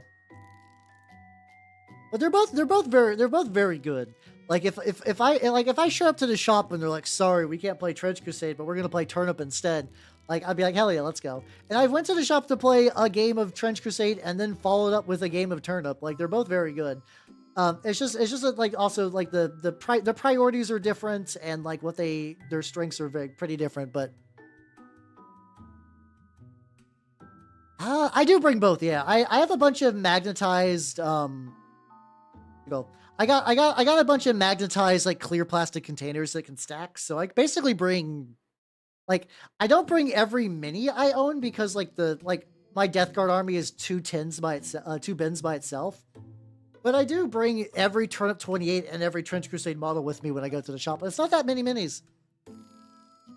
Like the Trench Crusade is just 1 container and then the Turnip stuff is 2. And sometimes there's a bit of an overlap in models between those. That's pretty nice. That's pretty legit. But yeah, I don't even know if I would say, like, which compares to which. Like, compared to, like, the Graves games. Like, that's... I don't know. Like I said, very, very, very... Because, I mean, I guess in the way that, like, the Graves games are very much about the campaign and about moving individual models, but you do got, like, a squad. Yeah, probably. I think you could explain it like that. Like that would not be like the worst sort of interpretation. A little bit more 4-block bronze. Do I want to get some more out of the bottle? Yes, I do. Play Trench Crusade. Yo, let's go. Hell yeah. I have not gotten to play in like 2 weeks just because scheduling has been bad. This weekend, I believe I will be doing that. You run fast enough, true. You will also get a free beating. Yippee! I know, considering how expensive Warhammer stuff is, I feel like if you went to a store and jacked someone's models, you would get destroyed. Not you in particular, just people in general. Also, how you doing, Fuber? How you doing? I'm doing pretty good. I decided to work on a Death Guard lad today for funds. I thought it'd be neat. What other? And figure out how much of this I want to be like Warplock bronze. Too old, too fat. But yeah. I do like both games. I also enjoy Relic Blade. I enjoy Gaslands. I prefer to play more games than less games if I had the option. Usually time and money are like the big things. Like I would give Infinity another try.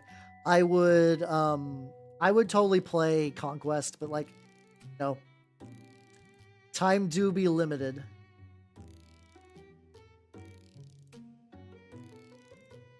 I will behold the lad. He's not done yet. I want to see what happens when I play enamels to these bad boys. But the idea is there. Oh yeah, the Jackpot games are a lot of fun. That's a good series of games. I think TKO is still probably my favorite, just because like the fact that you can get a T-shirt from TKO. I have so many TKO T-shirts, my guys. It's not a bit. I own at least 4 TKO T-shirts, if not more. I have not counted in a bit. I haven't gotten a new one in a while though, but I also haven't like. It's weird actually. I don't think I've ever run Jackbox on my own stream. Yeah, I don't think so. Only play Jackbox on other people's streams. Weird. I just thought that idea just never crossed my mind until right now. Yeah. Do be like that. I'm gonna try mixing a little bit of buff on the dry brusher and see what happens if I hit up the fleshier bits.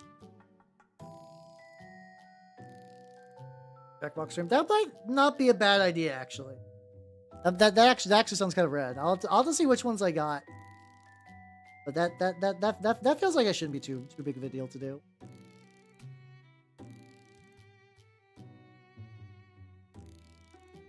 A little bit more on there. That off.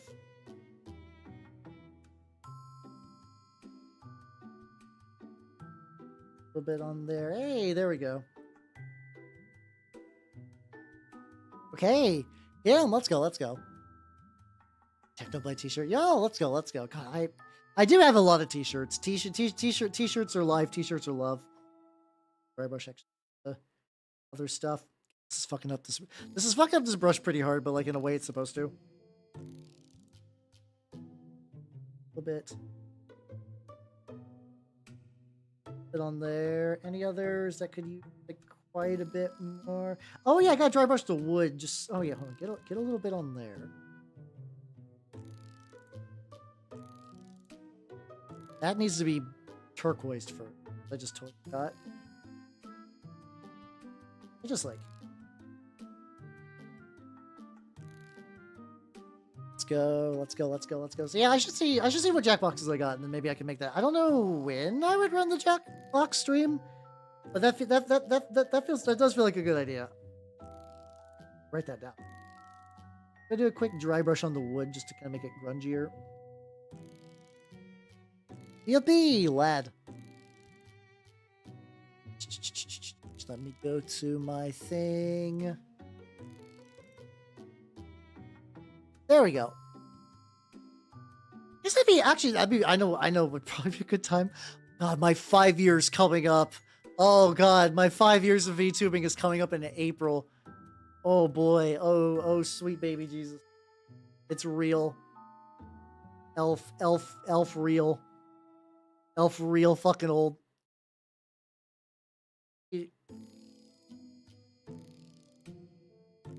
I got like this like little sticky handhold thing. Like the little paint handle. I should use it probably more, but I forgot I got it. I tried to yank some of the extra material off on there. It originally had like orange sticky tack that was just shitty. But that has since been removed. What I want to do is I want to see what happens. I don't think I haven't done a proper enamel wash for these guys yet. So we're gonna try that. Probably gonna be a real dark enamel wash.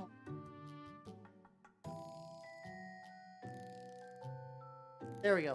I had to like scoot back because my hair dryer cable. Why are so many bags of shit on there? There we go. I have like so many bags of like bases and other lots. That can.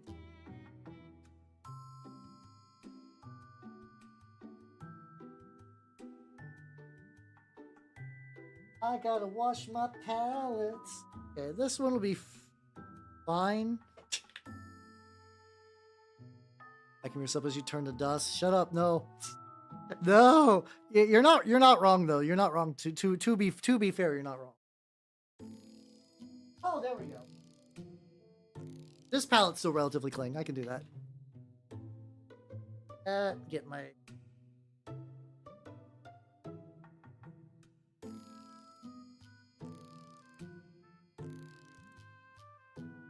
Sorry, the eternal march of time and also grabbing shit is just like taking a hold of me. I've learned I should definitely like move my keyboard out of the way so I don't enamel blast. My keyboard's so enamel blasted, you guys. My keyboard has so much enamel bullshit on it. I hate it.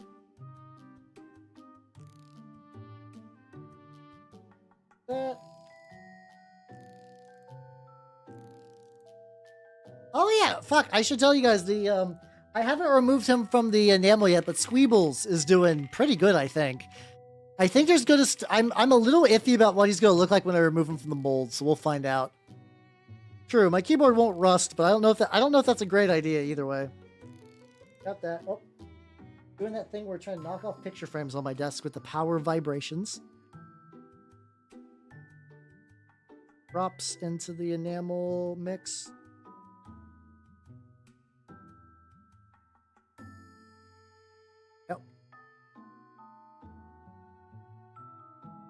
what I just need is like a tray, like a tray I could just like pick up and be like, all right, this has got all my enamel shit in. Boom, let's go.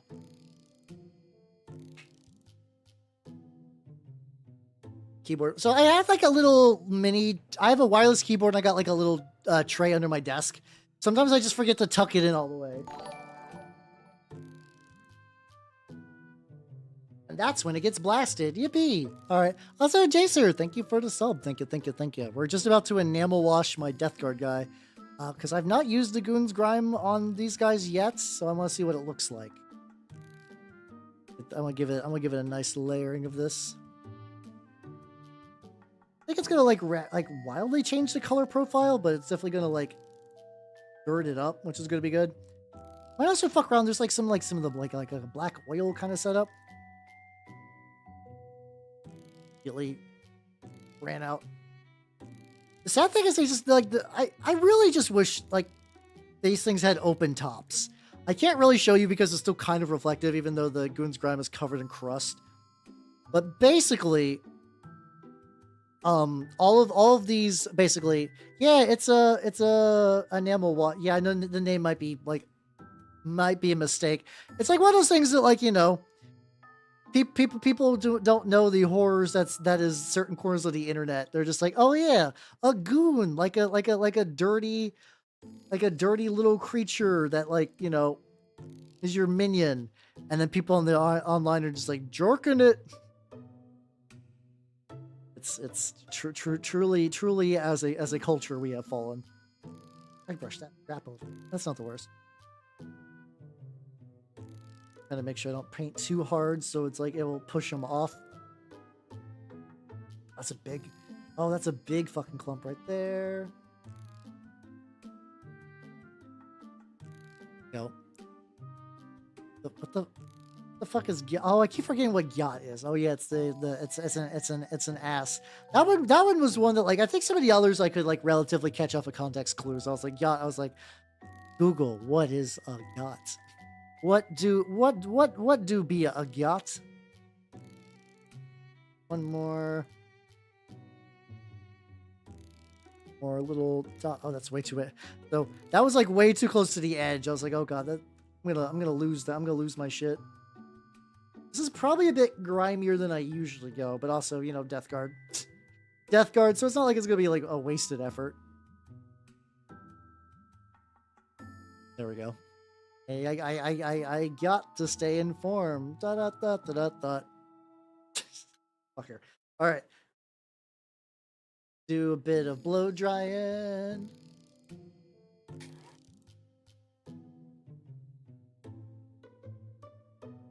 Do. Oh no, it's blowing like my 3D prints that are just kicking on the table.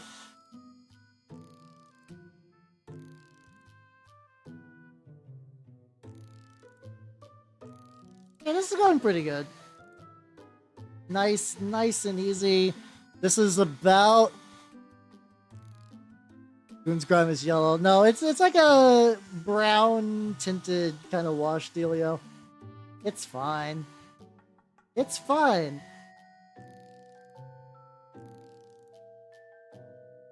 A little bit of the flash off, and there we go. Now if I want to get some extra color, I can get some of the highlight areas with a Q-tip. Mostly just sort of the areas I kind of worked on earlier, so this is like a pretty good bit. Yellow brown still works. No. I don't want to think of the grime of a goon quite like that. I know what you're doing. Fucking dork. Trying to brain poison me. I see how it is.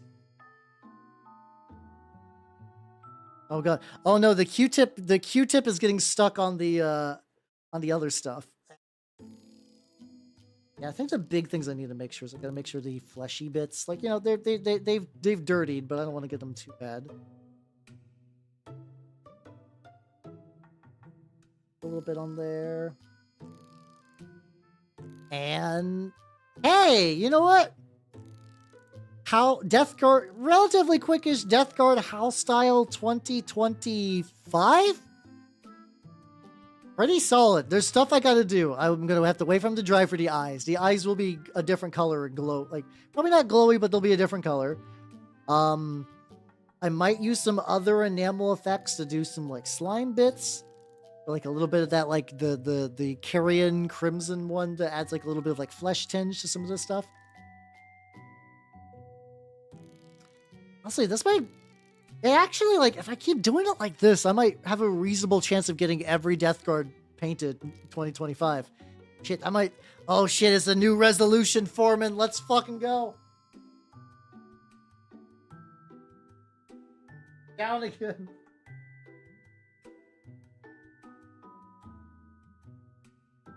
I think I genuinely need to get, like, a kit. Technically, anything's carry on if you if you bully people who try to stop you. Bring up like. I also gotta say that's a nice thing about trains too. I really enjoyed that I could like carry so much shit onto the train. Gonna be riding the train again next week. Ooh, I'm excited. The train riding was really comfy. I've mostly traveled by air, like by car and by air, prior to that. So a train, I was like not expected for the levels of comfort I got to experience. Go. I'm afraid of anal prolapse. Fair. Equal to anything as a sex toy if you're brave enough. Oh, it's over here. I lost my dry brush palette. Let this guy dry. Honestly, yeah, honestly, pretty good. I'm pretty happy about this. Yippee. Especially if you roll high on anal circumference. I still did. I'm still amazed to this day that like when I rolled a fatal character, no shit, with without any rerolls that had the maximum anal circumference. It was like 30 centimeters. It was quite a bit. It was quite a bit.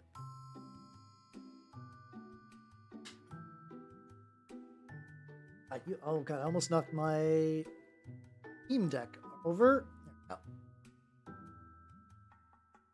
All right, let's go back to this one. I'm gonna try.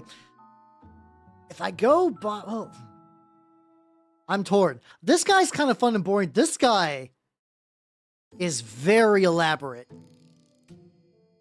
Fuck it. Okay, that guy's pretty good. He will be getting done. But like, guys, you see this absolute unit. Do you love Nurgle so much that you got a Daemon shoulder pad? That's pretty cool. And then also, like, your horn becomes the fucking symbol. Like, it's like, mwah, chef's kiss, so good. Excellent. Yeah, effectively, yeah. Do you have the fucking Dorn emote? That's so specific, but also kind of impressive in a weird way. Which I'm just gonna, because I got some of the canned material. Oh god, this is so thin. Yeah, I'm just gonna drain that, and we'll give that another go. This is a character that I've always felt like this guy should be like a Chaos Lord, but like maybe in the model like this is like because like sometimes you'd be like, yo, you could build a unit leader, or like maybe you need to like double up, so you can make the champion a guy. This guy's got champion body, but just a bolter, which is a real shame. So his weapon choice confines him to like the chump rank. Large lad. Gifted to a channel I've never visited. Hey, let's go. That happens sometimes, we're just like, I don't remember where I got this emote, but I get usually the kinds of gifts I get are from VTubers I already know. I'll just get strays. I'm like, oh shit, okay. Every now and then I'll get one. I'm like, I knew who this is, or how like. Sometimes though, like if you actually like leave Twitch up, you'll just go surfing somewhere. I don't think he's supposed to be an icon barrier. I don't. Like I said, the body makes me feel like the unit leader, like the plague champion, but like this is the alternate build if you don't want a plague champion and you just want a guy. But like he's still got the torso. He's still got the torso one. That's my theory anyway. So I don't know. I know about as much as you guys do, honestly. No. That I'm gonna leave yellow for. Get a little bit on the. He's both got tongues and just like a fucking tube. God, cool stuff. I've definitely been on like, if I'm gonna be honest, I think in lore, the word bearers have replaced a death guard in my heart. I think that's objectively true. However, goddamn, do I fucking love like Death Guard shit. It's so good. Like, from a pure model perspective, fucking Death Guard, it just slaps incredibly hard. I still think, like, conceptually and lore-wise and book-wise, I'm still very team Lorgar, but still. Also, Death Guard. I guess Death Guard were my first 40k army, even though, like, I've only got to really play them in... I have got to play them once, but it's in one-page rules, so I don't know how much that counts or not. That's fine. That's fine. I'm sad because I still read Goonhammer articles, and they really make playing Chaos Space Marines like vanilla style seem like a lot of fun. Look up to the scream. Yeah, VTubers do be screaming on horror games. The thing is, to be fair, that's why people like that. How you doing, Silverline Chris? How you doing? Welcome, welcome, welcome. Oh, for sure, yeah, when Nurgle kind of like... And then this is also like another thing too, where because like they're... It's more pronounced, I would say, in Age of Sigmar, where Nurgle are sort of like the dark reflection of, god, nature. Just dropped a brush on my lap. Like, it definitely embodies it more in that game, but, like, you do see it in 40k every now and then. It's so good. Even Radagast, the entry, they're like, hey, people worship Radagast, not realizing, so they don't realize it's Radagast. They're like, oh, we have an ancient fertility deity, and, like, oh god, our crops are died. We need the rain. Please bring the rain. Please, we're starving. We need the rain. And eventually the prayers will eventually like work their way up to Radagast, and Radagast is like, don't worry, buddy. I got you covered. And basically just rains piss on them until they just die of horrible, horrible diseased rain. Or like, you know, they mutate and then they're like, yeah, they're like, Radagast, I answered your prayers. You are now no longer worried about your famine because you don't give a shit about anything because Nurgle depression. Oh, the caprice of the Chaos Gods. Oh, what devilish acts they pull upon their mortal kin. They weep. The mortals weep, for they do not know the caprice of chaos. Oh. I'm mostly joking with that, but like that tone. But like the sentiment of the story is funny. Is real. Nurgle like the kind of got that reputation, like, oh, he's the nice Chaos God. No, he's still an asshole. He's still a dick. He just gaslights more than the other Chaos Gods. Maybe Tzeentch. Maybe Tzeentch doesn't gaslight. No, Tzeentch both gaslights more and less. I would say. Or like technically he'll gaslight you to get to a point and then definitely do the pullover. Well, a lot of times you'll just be like, yeah, I know what I'm getting in for. Let's go, and then like it's all downhill from there. Do this early coat mat. Yeah, I gotta get me another Artist Opus brush, but like a really, really tiny. I want like a really round, small one. I do like that part about Vastor. Vastor's like, all right, I'll give you what you want. How much? How much souls? How much life? What is it? You got it. Deal done. There we go. Fuck you. Get out of here. You got what you wanted. Bye. I do like that aspect quite a bit. So I also what's it called? I really like. So I was not aware of how small Vastor is, like in terms of the box. It's like I was just looking through some models at my shop. I'm like, wait, what do you mean Vastor's here? Because I thought he came in like a box like the size of a knight. Because I guess I just never saw like a size comparison of him. I'm like, oh no, he's fucking tiny. Like, I think you could probably build him to be big and like, dangly and whatnot, like, when he's fully built. But just, like, in the box, I'm like, this is a small box. What the fuck? Yeah, no, yeah, Khorne, like, I think people were like, no, Khorne doesn't do anything weird. I think he is, but that means, like, his sprue flat packs very well, is what I'm trying to say.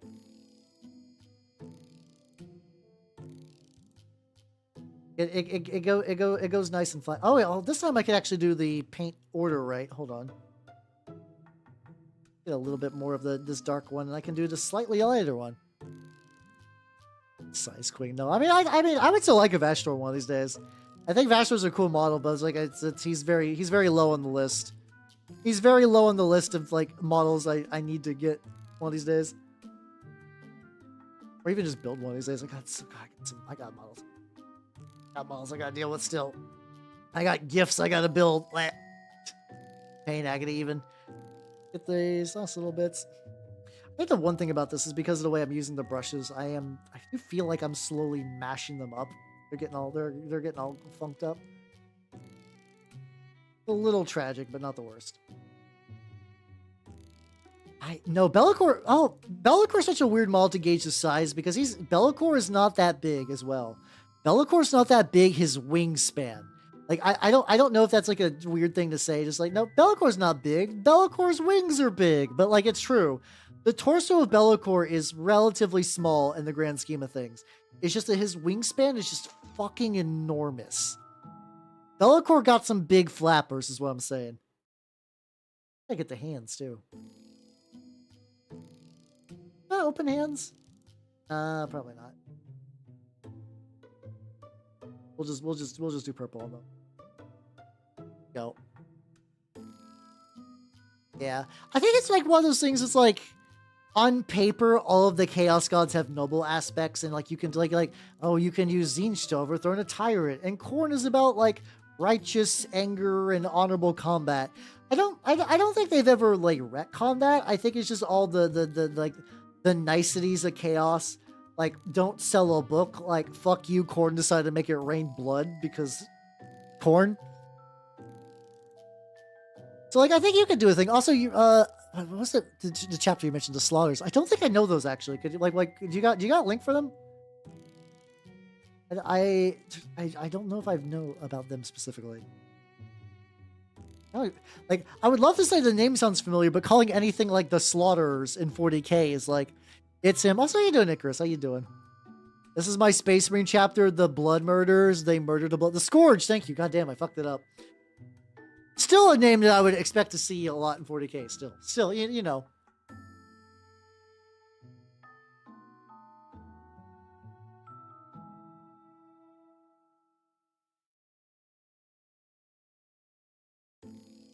Pornos, goddammit.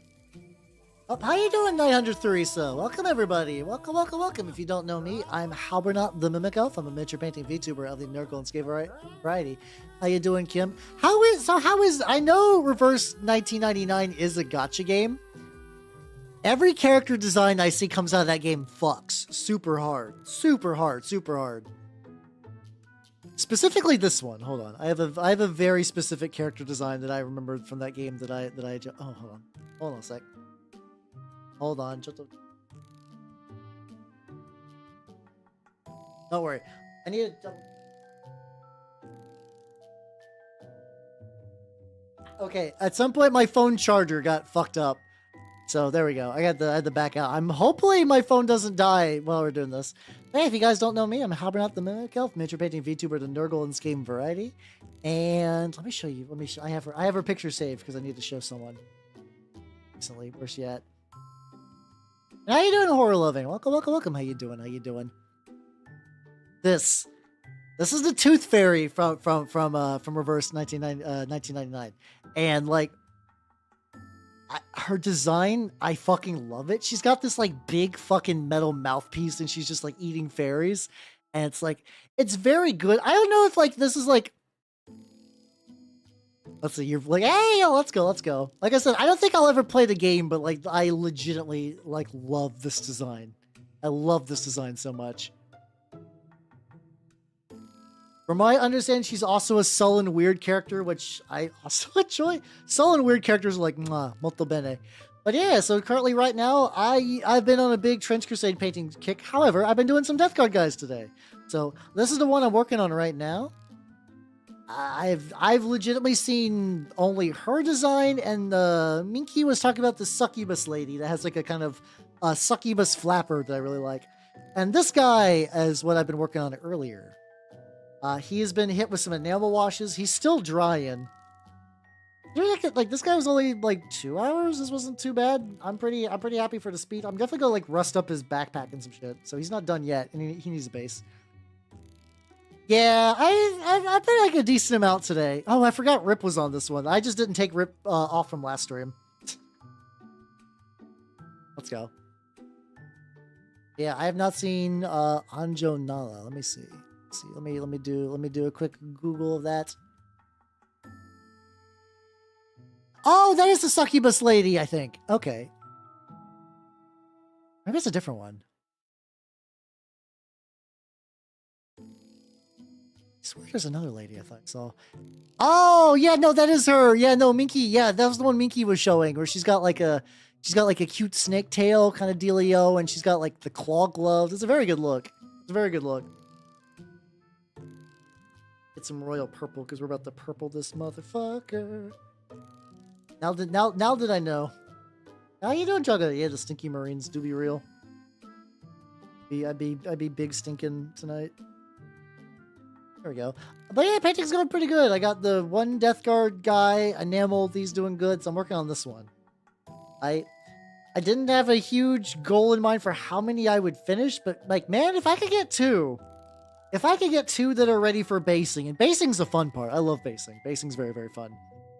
Because I could just use a lot of assorted bits and whatnot. If I can get two, that would be excellent. But yeah, I'm trying a slightly speedier painting, kind of based, extremely based. Based in dirt coated. I don't know what you want from me, but like I still have so many. Like just doing these two does not put a dent in how many Death Guard models I got to paint. It's quite a bit. Yeah, it almost. Yeah, okay, so interesting. Like the royal purple and the midnight purple are different for sure, but they're not that different. It's looking pretty good though. I want pictures of spiders, man. It's fun to say spiders, man. I don't know why. Also, just like if you guys ever have like a free evening, watch Japanese Spider-Man. This is not me being a weeb. This is Spider-Man being localized in Japan and becoming like a very early tokusatsu character. Like Sentai style specifically. It's like if you're like, oh, I know what Spider-Man does. Like, did you know the aliens from Planet Spider, and that in the Japanese version, he has a mech called Leopardon. That's not spider themed in the fucking slightest. It does. To be fair, it does sound like I'm bullshitting, but I'm not. He really is Emissary from Hell Spider-Man, and it's like it's still a fun show, and like, you know, it's got some like fun goofy moments in it, but like it's just kind of wild because it's just like it's the like I don't know if like you know, like Power Rangers and Kamen Rider would exist in the same degree without the Japanese Spider-Man. Also, the theme fucks. All right, Isekai. God, the thing is, I can't even do like a haha joke for that because like the fucking Suicide Squad got one. That might happen. You brought bad luck to this household with that statement. I feel like it's only a matter of time, if anything. Apparently there's a new isekai this season, I think, about like a Sentai hero who got reincarnated. I've only seen a clip of basically a witch lady. It's like, what the fuck is he doing? Why is he posing? Oh god, he just transformed. I don't sense magic. How did he do that? How did he fucking transform without magic? Like, that's kind of fun. Still will not watch that show. I will not watch that show. I have other shows I gotta work on before I get to that point. Is it any good? Okay, it did seem pretty silly. It's more like my backlog itself is massive enough that like I can't. Like, I still gotta finish Bocchi. God damn it! Oh, I can watch Bocchi on the train.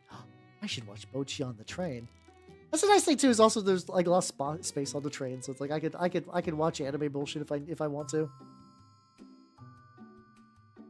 There we go. So if we're talking about earlier about like songs, that's like it's weird for me to paint a horrible, gross monster to. It's like this. I need to link the song for the YouTube people. This is from a VTuber who has a very unfortunate name. Not that it's a bad name. It's just that like, her name is Pochi Corone. And it's gonna be unfortunate because like every now and then a VTuber will have a name, and then another VTuber will have that name, and that other VTuber will get like very, very big. But this song is pure moe saccharine, just nonsense. It's so good. It's so good. Like, if you can barely hear it because I'm yapping over it, listen to the song. It's just like pure goofy joy. It's very I've had some rough days at the guild where like this song got me through. Not in a bad way, like I had like a breakdown or anything. It was just like I was like, man, today sucks. Poppy, poppy, poppy, poppy, poppy, poppy. Like, there we go. Like, thank you, Pochi Korone, for giving me the poppy, poppy, poppy, po. Okay, so if they could keep the momentum, though, that sounds pretty nice. Then, hell yeah. That is good to hear. That, like, because I was a little worried that was going to be like beating a dead horse for a joke, but if it's actually like pretty fun, that's nice. Squirts in the Discord. Hey, oh, posted. Oh, yeah, let's go. Hell yeah. Peace. Up there. Let's do the lightest purple. Yeah, I gotta say, I do like this new purple set. I do like this new purple set from the Vallejo. It was not like a set, as in like I did buy the individual components separately, but they have been very, very nice. I was originally going to do a order from, I was in, what's her name? There's a VTuber named Irradiator Rat. She mostly does Gunpla, but she does Warhams from time to time. And she was telling me that like there was a plum color from, what's it called? Monument Hobbies that apparently is really, really good. And I almost picked that up, but I was like, I'm going to see what purples are at my shop first. Because like I've technically been in the mood to paint Death Guard for a bit. But it's only really, really manifested recently. I was like, yeah, I'll get me. So I was like, oh, I got the models. I'll get me some like updated paints, and I'll go from there. And it worked. Yippee, let's go. I do like the Monument Hobbies. It's always just weird because like I like the immediacy of just going to my shop and being like, I would like this paint, please. Here you go. And then I walk home and then I use the paint. But like I do have like the Monument Hobbies, like the white. I got a couple metallics. And I do like them. They're all very, very good paints. Like, definitely not criticizing them on paint quality. It's just they cannot compete with the immediacy. Some people I know have fucking Monument Hobby like kiosks at their shops, and I'm immensely jelly. It's really good. If you pick up any color, I would strongly recommend their whites. They got one of the best whites on the market. Take it from me. No, I'm about to really dumb joke there. But it's a really good, it's titanium white. It's a really, really, really solid color. Oh, I'm jelly. That's such a good combo. That's a great combo. Holy shit. Like I'm pretty blessed, honestly, though. I have a store near me that sells nothing but paints. I have my hobby shop has, Citadel. No, but, it has Citadel stuff. It has, Army Painter. It has Vallejo. It's got some, and it's also got Tooth and Coats, which is nice. So those are all like pretty good. And then I have a historical shop the historical shop is fine on the hobby supply front. I don't think I ever go there for that. Usually it's for them. It's like, I would like to play a very specific game. And they're like, we are the only place to play this very specific game. Like Saga and what. God, I gotta see when the next time the Saga meets. I have done so little prep for my Saga minis. I just need to suck it up because like a lot of people go to those with like unpainted minis anyway. But I'm like, no, I gotta get so many minis painted. And like, you know, my backlog is eternal, and Trench Crusade has been taking up a lot of my time. Trench Crusade, and like, what do? I decided to paint some Plague Marines. It's fine. I didn't need to paint the Plague Marines. They're not on my docket. They're not immediately going to happen. But like, you know, painting is one of those things that like I do paint pretty regularly. But every now and then when it's like, yeah, my brain just wants to do a very specific thing, I'm going to do it. How you doing, Cement Pinata? How you doing? Welcome. I decided to treat myself to some Plague Marine. I found a kind of speedier way to paint them, I guess.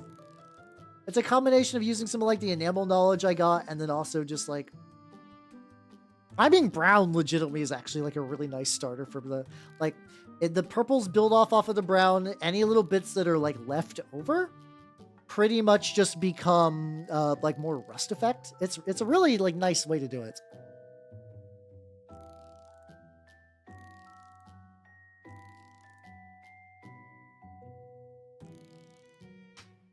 That's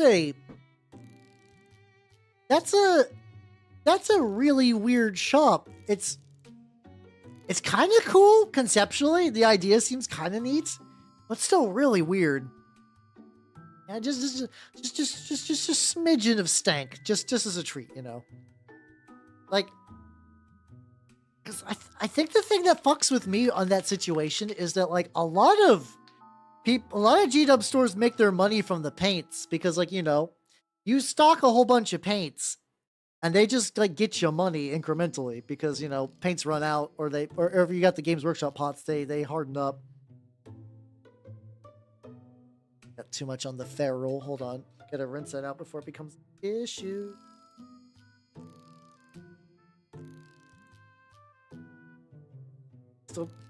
Still keeps getting sucked up in the ferrule, and I don't want that. There we go. All right, I'm gonna paint a little bit of metal. The least weird thing. Is it good weird or bad weird? Because like bad weird is like a crime, and good weird is just like very like almost hobblingly. Oh, that's unfortunate. I had a feeling deep in my heart it was bad weird, but I was like, maybe I can hold out for good weird. Maybe things in this earth can be good weird for a change. Like, nah.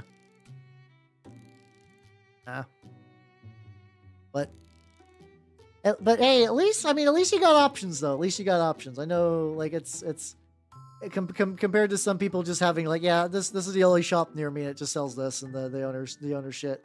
Glad you got alternatives. Still weird though. Still just a weird store.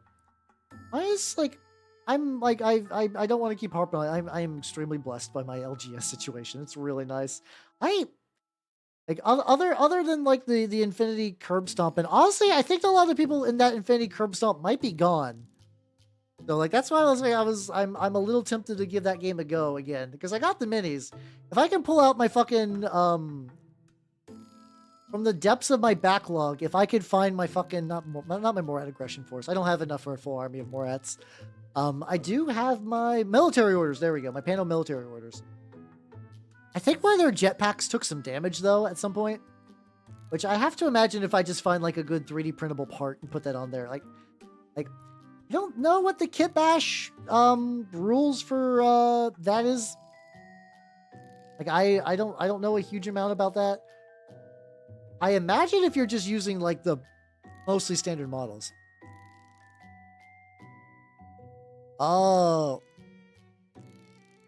god, how do you fuck up that bad? It's like that's another thing where it's like Magic keeps like I will give Wizard of the Coast infinite shit. I never want Magic to die because it is the lifeblood of so like the day that Wizards of the Coast is like Magic is done is the day that like the modern LGS in America closes, and I'm not fucking kidding.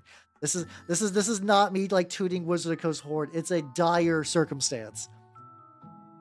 How you doing, Heather? How you doing? I'm painting some Death Guard as a treat because it's been a bit.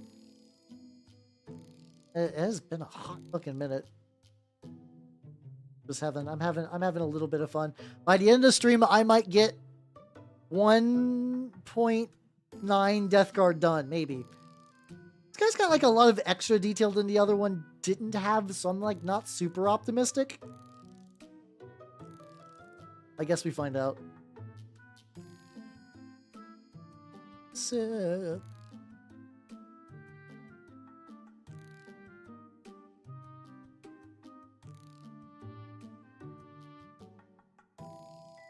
it's like I remember like I've seen a few Magic only shops in my time. There was like I'm curious if this worked out for them. I distinctly remember back in college there was a group of people like it's effectively like, you know, the type of like reasonably smart nerd that actually like gets so crafty and planning that they do like weird schemes instead. That makes any sense? They kind of realized that like the logistics of opening up and selling a Magic card store I think was more financially efficient for them than going to college, so they decided to do that. I remember they like, despite being like a little like hole in the wall mall place, and they didn't have they had like nothing else. Apparently that did well for them, so yeah, good for them. I got this out. I'm gonna go ahead and like so much. I got so much metal. I'm gonna go skip ahead to this guy to try to make sure that I can get. That's so many tubes. Gonna make sure that I don't cover the tubes. But yeah, I feel like I can feel that story will be coming because like the pause. Heather is typing. But yeah, hopefully you're doing good. I've been doing pretty good. I got to hold out for 3 more days and then I'm free again. God, having all of my like time off front loaded into January is gonna make my brain fucking explode. Let's see, yep. Is it 6 days?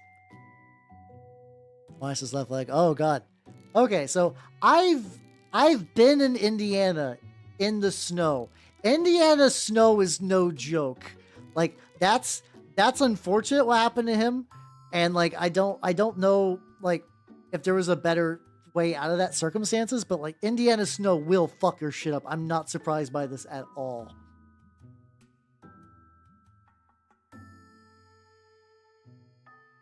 More basic. Yeah, that's so so the weird thing is originally Death Guard, like, we're supposed to be kind of hyper elite, so it made a lot more sense that, like, you know, you're mostly feeling these like super elite troop guys. But then like Games Workshop keeps trying to like pull it back a little bit, which is like I think in like the current edition they're like relatively like not as spammy as some other armies, but like you definitely run more Plague Marines than you used to. I know you so it's weird. So the way I have the 3rd edition Chaos Codex, and I legitimately just like every now and then I'll just have some free time. I'll just like pull open that book and look at it. It gives me the same brain chemical energy as I could just dry brush some of the metal actually. Hindsight, or like kind of did these like overcoats where I leave a little bit of brown in there. What's it called? Specifically what you would do. So blah, blah, blah. I read that because it reminds me of like playing D&D 3.5 where you just look through a pile of character options and be like, "Ooh." And like that can keep you occupied for like a fucking day. I do that with that codex, and like what you would do back then in that version of the Chaos Space Marines is a Plague Marine was just a regular Marine with the mark of Nurgle. So, like, did you want a heavier Plague Marine? You would get a Terminator armor. You would give a Marine. You'd give them a mark of Nurgle, and bam. Like, I prefer that approach. I really do like the gear approach more than the bespoke rules. So basically, it's like how, like, you know, there are Death Shroud Terminators, and there are Death Shroud Terminators, and there are just Blightlord Terminators. So it's like the bodyguard ones and the ones with the size, and then the other ones are just the regular dudes. And the older codex, like, I mean, I don't think you would really have the bodyguard option, but like, you know, you would just take a Terminator squad and you would bespoke is a fun word. But yeah, you would just take the Terminator squad and equip them. And like on one end, that does lead to like you do have infinite permutations of gear, which could lead to potentially some like busted shit. Which yeah, that's on the negative side. On the positive side, that means yeah, you have a lot more customization. You can really get the like, this is a lighter Plague Marine, this is a heavier one, without really getting super deep into the weeds.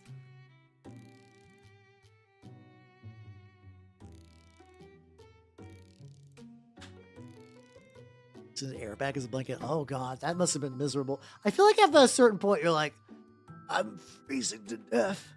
Indiana, you son of a bitch. Just quit teasing me with your cold and just take me into your sweet embrace of death. Indiana, fuck you. I'm tired of drinking snow. End me, Indiana. I don't wish to live on you anymore. And then they survive. Hello, Gravion. We're talking about the depths and mysteries of Indiana. If you guys do not know me, I am Halvernut the Mimic Elf. I'm a miniature painting VTuber of the Nurgle and Escape variety. And today...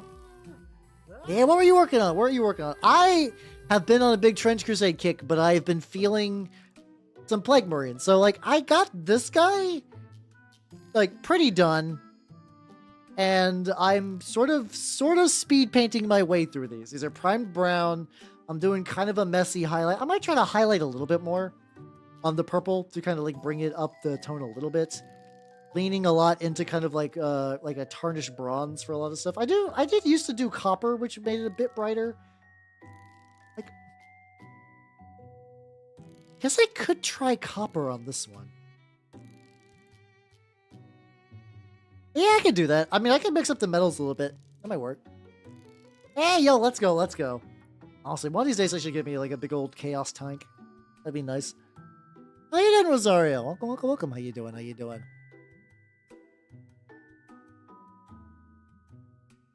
Berserkers with jump packs. Yeah, Berserkers with jump packs would be fun. Rust. So the Rust I will be doing later. I have an example on my desk of what I like to do for Rust. Okay, I know it. I know I know how I do Rust. Hold on. I'm gonna post a mini on screen that's gonna be fucking gigantic, so bear with me. The thing is, like, I got a specific mini like Rust technique. The tricky thing is I've not had a good way to. Oh no, I can replicate it pretty high. Here we go.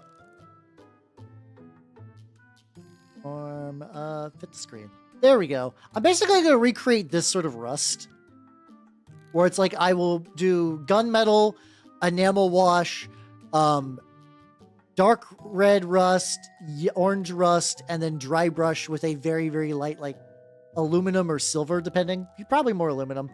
Oh god, where I fit this at? I got 2 things of the beast on there. I can put my own mini. Yeah, my gigantic. I mean, as a guy who collects Chaos Knights, I mean, yeah, they do be gigantic minis. Yeah, all my I'm gonna be doing another Goopy Dude this Saturday because they're effectively going to be a sub faction for my Grail guys for Trench Crusade, and I found a really good body for I want to use for the leader. I could show you the like get a little bit of the paint on this cloak. I'll show you guys like the vision I got going on. I want you guys to see what I'm cooking. I have the ingredients. I have not cooked yet. The meal will be served on Saturday. This metaphor is getting tortured to shit, but whatever. Plus shade going. There we go. How much for a Rust recipe? Yeah, I don't blame you. For me, at this point, it's automatic. Alright, how you doing, MB? Hey, I'm glad you like the machine armor stuff. Let's go, let's go. I don't got any pictures of it right now, but I'm glad you like my shit. Hell yeah. How you doing? How you doing, MB? Okay. I need to do some additional work. So I want all my dirge to be funeral themed. So I have a sarcophagus thing. And I'm like, I need to find a body that I can stick it on. Behold, hideous flesh squirter monster. Glue. I need to cut some more off of it. I glue that on. I sand it, and then I cover it with more of the goop. There's gonna have goop coming out of the guns, goop coming out of the coffin, goop coming out of the coffin's eyes. Super ready for it conceptually. I need to put together still. I need to in-goop in the lad. Yeah, really, the big part is just like, I don't know an easier way to shorten that, but it's just kind of like, you know, do a metal, give it a wash, do some rust colors on it, like rust effect colors, and then do like a quick dry brush of a silvery color. It's not too bad. It's not so bad. It's super worth though. It's absolutely super fucking worth. This is another reason so I know there are ways to speed paint Death Guard to get like, oh god, like within like half an hour per Death Guard. I'm not quite at that level, but yeah, definitely priming brown is helping for like, you know, quickening what would be an arduous task again. I use brushes entirely. I do brushes. I use kind of older brushes for that. But otherwise it's all brush. Like, I don't know. I do New York accents as a joke. It happens sometimes. It do be like that. Get a little bit on the front as well. A little bit.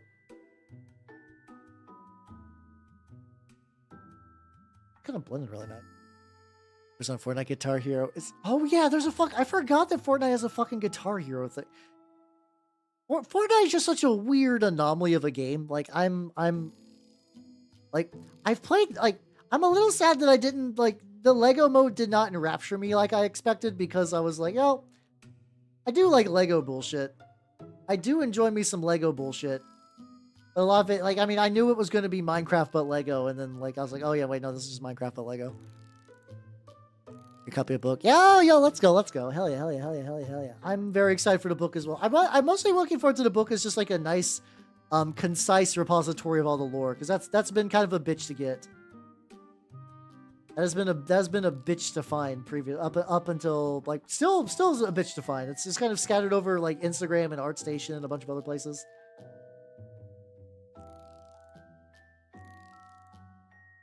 Strokes on there. I need to go on the inside and paint it red because it's eventually going to be painted that way.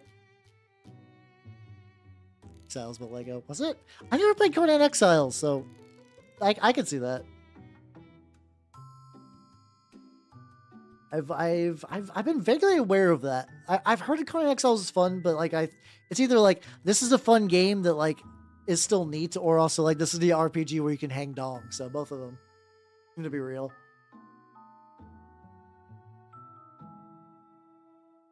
But yeah, I've done some sponge rust stuff for like vehicles and whatnot.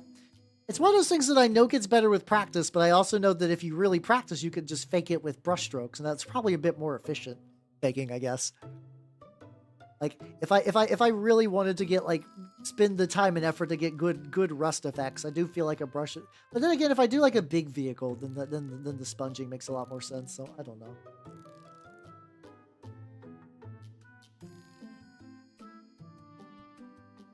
That's not so bad. I keep forgetting that like I know some people have mentioned that some of the new Vallejo called yeah more control versus quicker, but like the game colors apparently would have like a bubbling issue, but I've not experienced that, and a lot of them have been just like strict upgrades from some of the other older Formula One. Mind you, maybe mine were so old that I actually missed some like an intermediate stage where they were like much better, and this is like still pretty good, but like a downgrade from that one. I don't know.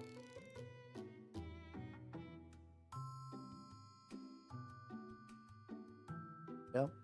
You dry a little bit. Do anything quick on you, buddy, before... I still want to try to work on this one. Oh, I'll do horn, I guess. I think I mostly try to do it for the edges on my squig-off, which is... My squig-off is perpetually in a state of like, ah, yes, this is done. I think this is done.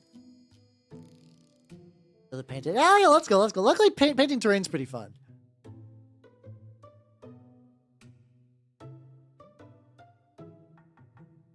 Buddy, how dare you? How dare you? How dare you accuse me of playing D&D 5e? That's the grossest shit you've ever said. How you doing, Ergon Shark? How you doing, though? Welcome, welcome, welcome.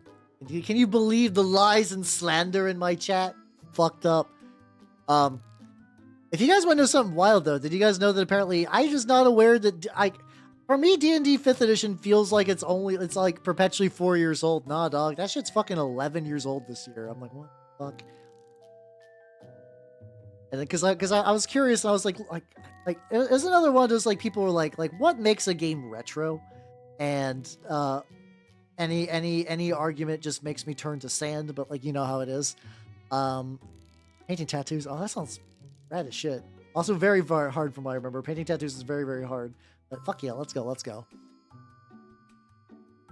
Yeah, it's not the worst thing ever, mind you. I play up how much I dislike it. If given the choice between playing with friends and they only want to play 5e and not playing with friends, I'll play 5e. If I have to, Babaka. But I did like looking at the Wikipedia article for the like what's called just like, you know, D&D 2024 edition. And like even the article was like, Wizard Coast really doesn't want people to think this is a new edition. This is not a new edition. All your books are compatible.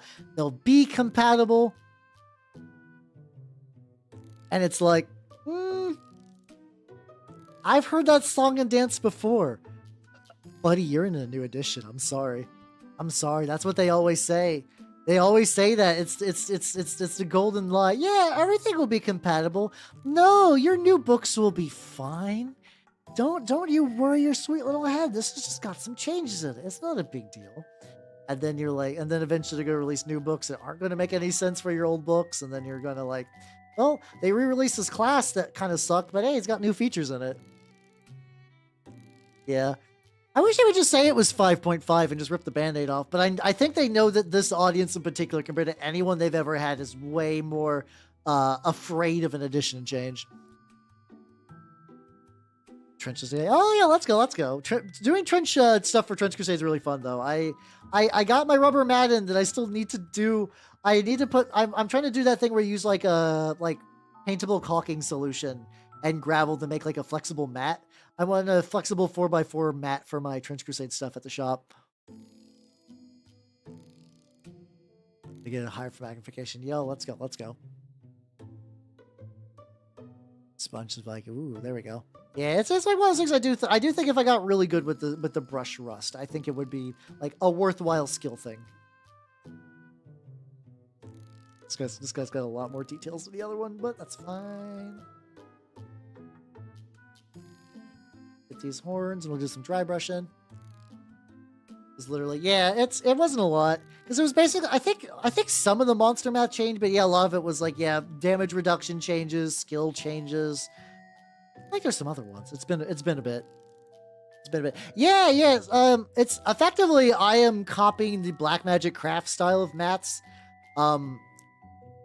just to see how that works. I've not done one of those yet, but like, you know, I can't imagine I could fuck it up that badly considering it is just like I got brown caulking solution and then like I got so much fucking gravel. That should be good.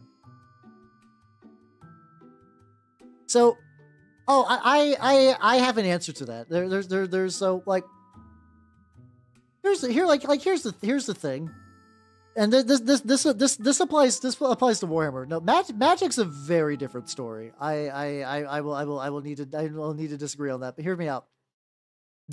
So Warhammer and Dungeons and Dragons are sold on the convenience, like you know.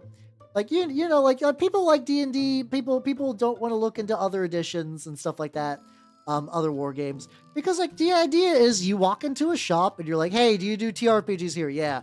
Oh, cool. I would like to join your D&D 5th edition group. That's real. That's true.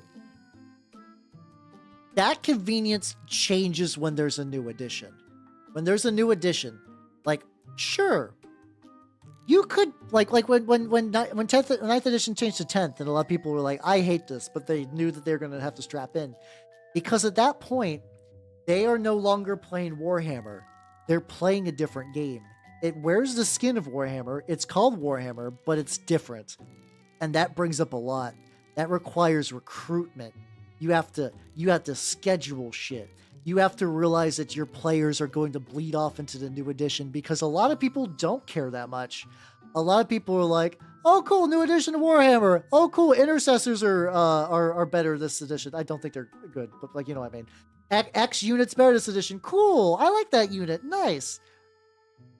So like, you got to tell them to stay. You got to tell them to stay. You have to tell them to ignore the fancy toys. And like, that's hard. A lot of people aren't equipped to do that. Like it is legitimately is a thing. And like there are I love me older editions, and I love me indie RPGs. And I'm aware of the setup of indie RPGs. Whenever I decide to get people to play Necrotica with me, I have to sit down and teach them because they never would have done that. So like and that's great. That's absolutely great, Ergon. Like a lot of people did do that, but like it's not a universal thing. Like your group is an anomaly, a cool anomaly. Like I miss 3.5, especially late era 3.5 where they started like experimenting for like Incarnum and stuff like that. But a lot of people don't want that. So when like a new edition changed, they're just gone. Their books might as well be burned. Yeah, we have to get lands. I'm sure there's got to be some store like that. Like, there's some stores that only do historicals, and there's, like, a corner where people play Warhams, and that's it. But like I would argue that those are like like I said, anomalies. Historicals I guess aren't like anomaly, but like atypical to like a typical store you could enter in the continental United States to play a war game. The majority of war game stores in the US, I have to specify US too, because when it comes to war games, the UK is it's the war gaming country. You play war games in the UK and you got like a better range typically. Typically. Not guaranteed, mind you, but still, like, Yeah. Yeah, it splits groups. It requires you to do recruitment if you like your current edition. And like you lose that convenience. Like Warhammer, like once again, like this is like more of a Warhammer thing specifically, but like this does affect D&D. Like just going down to the shop to play a game and then someone be like, I actually want to play the older edition. Like you do have to coordinate that because that's not gonna happen. That's not gonna happen. And I also do think, weirdly enough, that the third edition to fourth edition was a perfect storm that actually made edition swapping easier, I guess. Yeah, war game. Hey, like good for them. Every country needs something. So like let me take a sip real quick because I'm big ranting. I don't think we're ever going to get another edition change like we did from 3.5 to 4. I like fourth edition. I've been on record for liking fourth edition. A lot of people didn't. So having the option that like when Wizards, those usually when an edition change happens and people don't like it, they're like, well, too bad. I guess I'm gonna have to deal with it. But Pathfinder did present an alternative. So like that left a really weird sort of situation. I don't think we'll ever get that again. Like that's why Wizards of the Coast does not want people to think that this is a 5th edition. Like the fact they know that Critical Role, like there are people that like maybe play like once or twice ever, but like buy every book and listen to Critical Role. They know those people will fuck off if they just say like, oh yeah, all those books you bought, worthless. Sorry, buddy. Sorry, buddy. So yes, so 4th edition was like 4th edition I like, and it was very, like, I would argue 4th edition D&D is one of the most recent D&Ds that knows what it wants. It's like, okay, what are people doing? They're going to be a group of coordinated people with different skills. We want every class to feel good. We want fighters to be good. We want things to do things. And we're also going to like remove a lot of the natural language. So like so when the wizard grasps his hands, a fireball is launched. The fireball goes, like the kind of stuff that like is fun flavor text, but then you got that guy in your group like, well, if you read the spell's description, and then you get into headaches, they're like, yeah, we're just gonna just like, you could do whatever one you want to do. Well, no, like the thing is, like, a lot of people were like, yeah, like, oh, this is the MMO Babies edition. I'm gonna counteract on that, so that like MMO stole that terminology from D&D, and like those roles were already existed. Those roles already existed. Like people implicitly knew that the fighter was a tank a lot of times, but he didn't have tools. Hey, do you know what? Like in 3rd edition, I love 3rd edition, but hear me out. Outside of splat books, typically how does the character stop somebody from ignoring the fighter and punching the wizard? Like attack of opportunities and like maybe positioning depending on the map. You had actually tools as a fighter in 4th edition that would let you straight up be like, no, don't do that. Don't punch my buddy. Fuck you. If you punch my buddy, I will kick you so hard in the dick you fucking die. Like, they had the tools to do their job. They could do their job. Oh yeah, the murder-suicide is still fucking wild. But yeah, that was also, they were gonna have Roll20 before Roll20. Yeah. I don't even think it was that fiddly, but like, yeah. That fell through, Pathfinder being a thing. Like it apparently sold pretty well. Like I don't think it was like, like crazy gangbusters, but I don't think it like did bad numbers from what I understand. But they were like, we should dial back for the next edition and try to go like more into Especially because I think they did want to still get that like the elusive like casual audience, the people who have not played before. Like, oh damn, seeing numbered, those are scary, yo. Yeah. Oh yeah, too. Yeah, if you do like retro clones OSR stuff, like you can like use all the adventures and like season the taste. Do you want like a Labyrinth Lord setup? Do you want to do like something? Do you just want to do one of the original sets? Like you got options for fucking days. Yeah. I was DPS, but was it really though? Was it really? Because like Fighter didn't have the tools to be DPS. Like Druid could be DPS.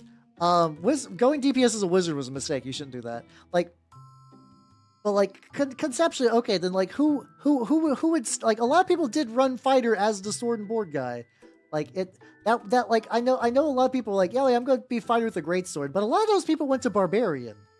Because Barbarian with Greatsword is selling the murder fantasy a lot harder than Fighter. Not everyone, mind you, but a lot of people did. A lot of the default, even like the playtesting of 3.5 assumed that Fighter was going to have like a sword and shield and be the guy in the front that did the slap. Yeah, that part was true. It was kind of like, it was complex to new players though. You could buy, I think they also did want to, I'm going to be real. I like 4th edition. They also definitely wanted to sell cards. They want to sell the little stat cards that like if you couldn't keep track of those, you could have like a little stat card and that would make things easy for you. Yeah, it goes back to with OSR stuff. It's like, yeah, it's like you're no longer playing the default D&D. You got to find players for that. Luckily, OSR has gotten enough scene that it's not that hard. Like I have an easier time getting an OSR game together than like fucking Unknown Armies or something like that. I love Unknown Armies so much. Unknown Armies, my beloved. Like, and that could also be skimmed. I could do that. Oh, that's the current singer. Oh, that's what's her name? It's Boncho from the Whole Life Regloss. I still think I like Rodden the most out of that gen, but I really like Boncho can dance. She can dance and she can fucking sing really well, but also when she tries to talk, she has an accent that's so thick that native Japanese people are like, what the fuck are you talking about? She's got like a fucking like Miko from Hololive had that same thing too, where like people were like, you're speaking the language of the gods. No one can understand you, Miko.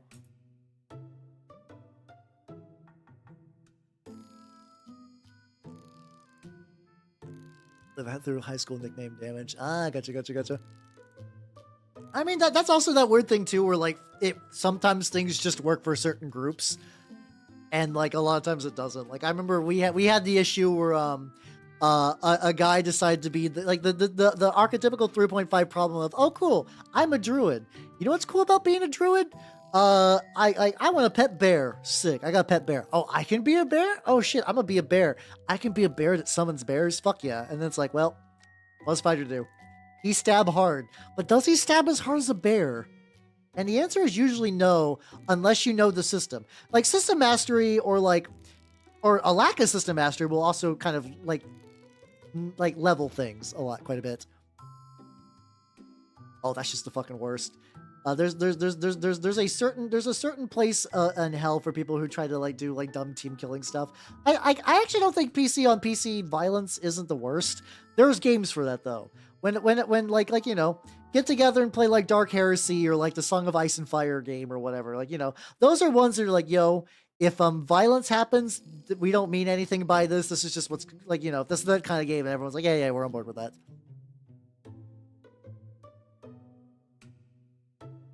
I also did so much custom shit. Oh yeah, I did a decent amount of homebrew too. I also, because of being on TG at the time, I had access to every third party. I did the thing that I tried to combine every 3.5 source book, whether it was for D&D or like third party shit, into. I basically tried to make Super Sigil.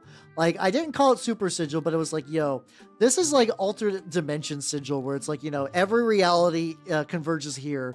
And like, because there's a guy who's like, I want to play a Naruto ninja, and there's a 880 page book, fan book, mind you, converting D&D 3.5 into Naruto bullshit.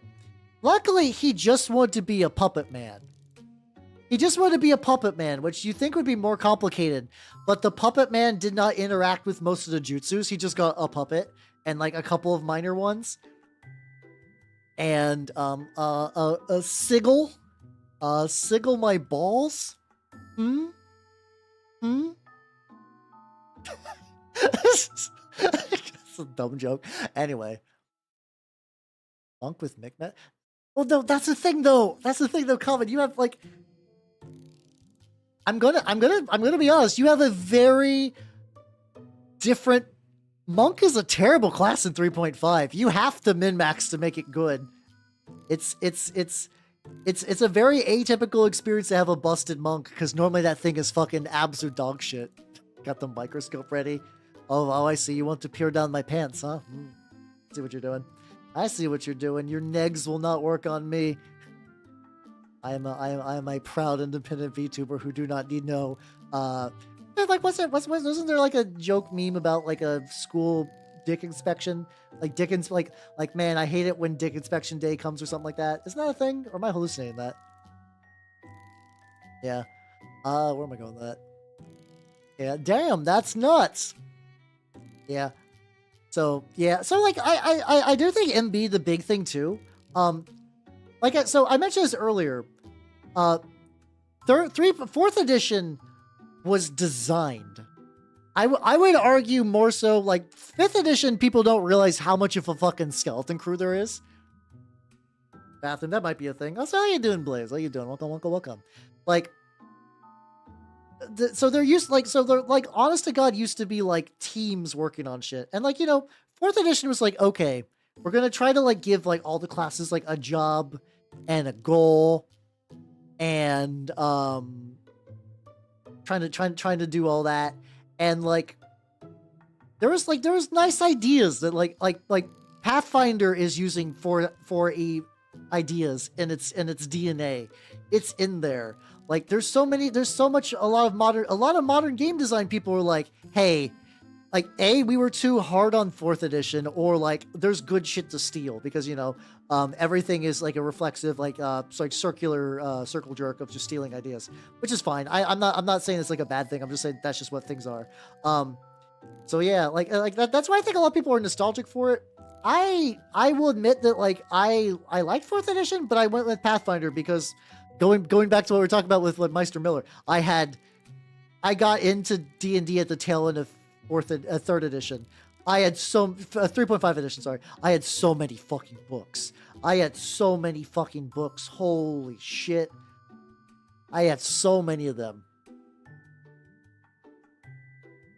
Arcana of Earth. Oh god, I got so many. I have like some of those like evolved Arcana, like when Monty Cook was like, hey, I did a bad job with 3.5. Here's my 3.5, which is packages a whole other game to the point where I legitimately wonder how many games of Arcana Unearthed were ever ran. I would like to.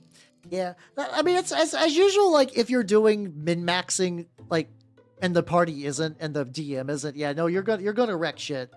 Monk is still objectively a bad class. It's a real bad class. That if that guy really wanted to, he could have min-max harder with like 3 other classes, goddamn.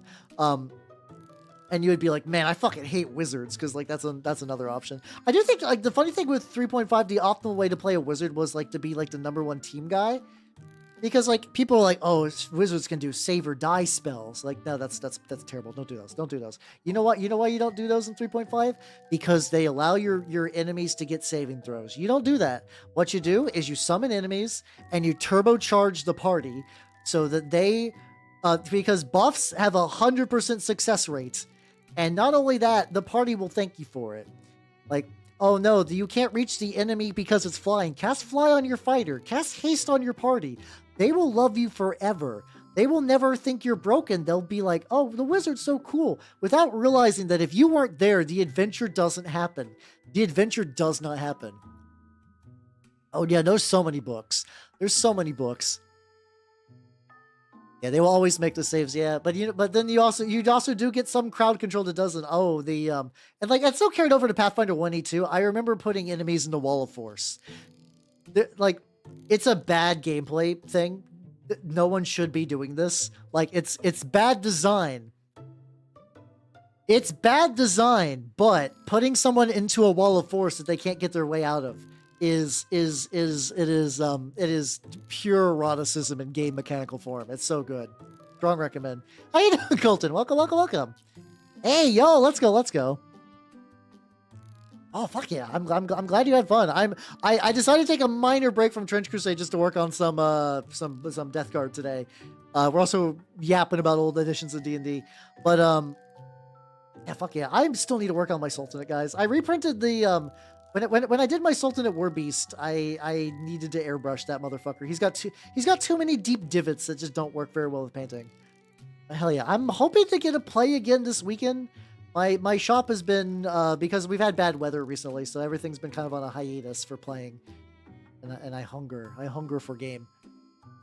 Oh yeah, yeah, the DM tries to nerf you too. Yeah, it's like, oh, oh, you don't want us to get buff, DM? It's really insidious. Which compared to like, yeah, like Monk is bad, but like, yeah, like every other thing in the game, if you do like Vow of Poverty and you choose a class with a positive, like, I think Tall Fellow Halfling is the way to go because you get the AC bonus, you get the luck bonus, and you get a feat. And I forget what you lose from Halfling, but Tall Fellow Halfling, I think. Sultan. But the thing is, the reason D&D 3.5 has so many books, because that used to be D&D's like how D&D made money.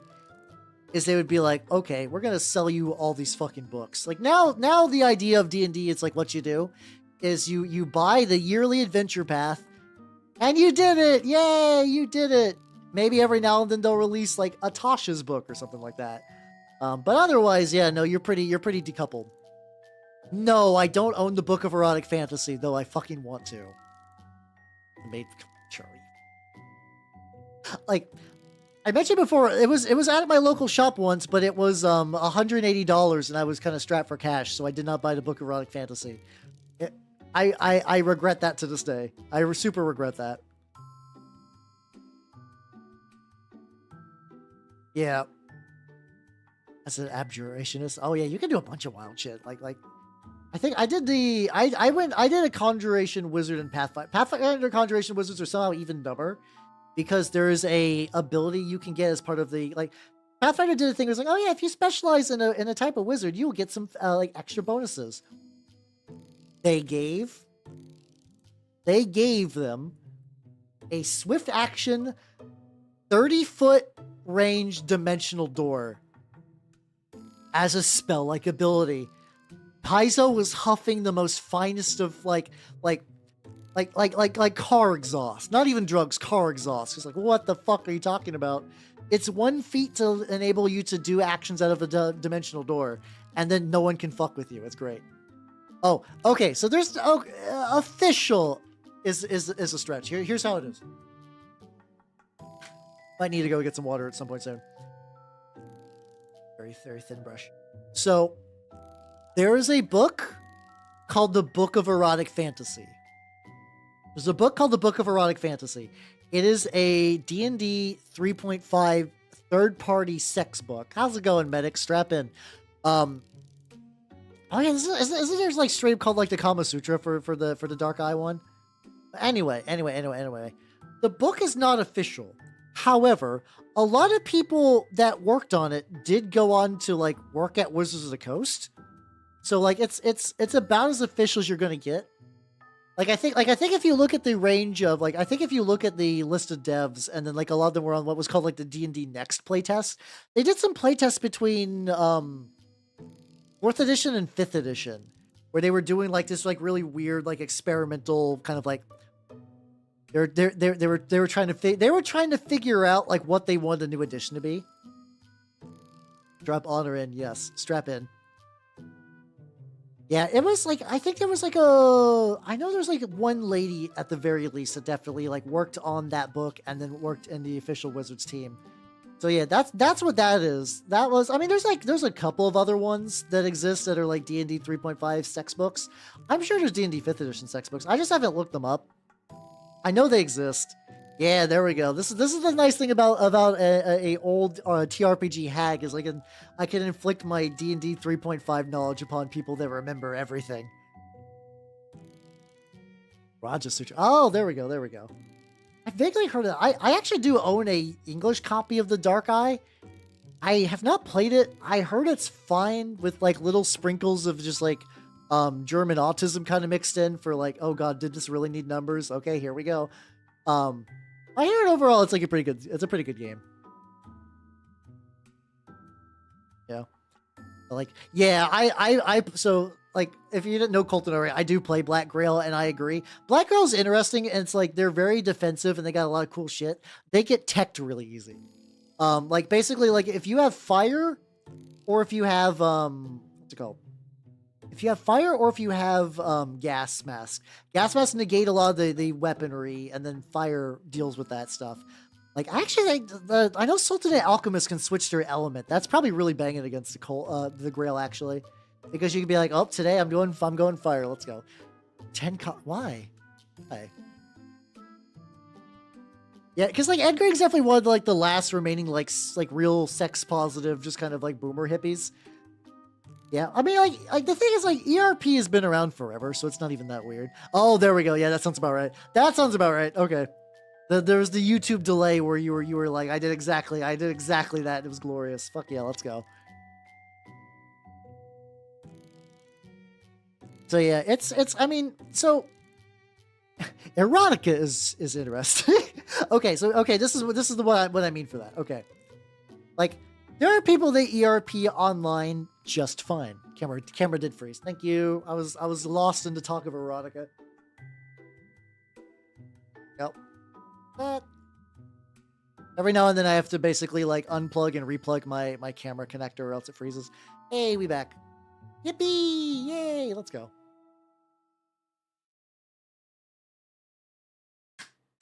Oh hell yeah, we're going. Let's go. But like, there are two types of people that do erotica. Like when in tabletop RPGs, there's people that play it and they just do it, and like they like a moment might have sex, or like they'll specifically lean it to be really romance heavy, and then there's like your buddy Dave, and your buddy Dave is like, I want to have sex with the bar lady. How good is my boner? Could I roll on the boner chart to see how hard I boner? I rolled a natural 20 on the boner chart. Is she like super preggers now? And that's what the D&D book of erotic No, I think it's like an actual, like, it's I think it's actually a legitimate book. But there are a lot of people that like a lot of those like things, those like source books are sold for people that like, they want hard rules for like that kind of thing, or like I need a spell that will like remove STDs specifically that's a lower level than cure disease. Like it's a whole thing, really. So that's sort of like the back and forth between those two. That's sort of back and forth between those two types of people. Which is why, like, if you look online, there is a pregnancy compatibility chart for 3.5 because Dave needed to know. Dave needed to know that if he fucked a mermaid, whether he would have viable offspring. Does this matter? No. Will this campaign ever get to the point where Dave will have to, like, deal with the consequences of fatherhood? No. Will Dave actually remember the mermaid next session? Probably not, but he needs to know how boner his boner was. The hardest rules, indeed. The most turgid of rules. See, it is inherently funny, but like, there are people like that. That audience is small, but it does exist, and it is ever expanding. I gotta stop these jokes now. Okay. But yeah, that's sort of like a lot what a lot of those books were sold for. I do think at least erotic fantasy had like a lot of like how to introduce romance and sensual themes to your Dungeons and Dragons experience. While there are some other ones that's like roll for dick. I have no bits to give you. I can't, I'm too powerful. Roll the boner chart, yeah. just happens so much. I'm also out of water, so I might have to get some water in a sec. Let me everything first. There we go.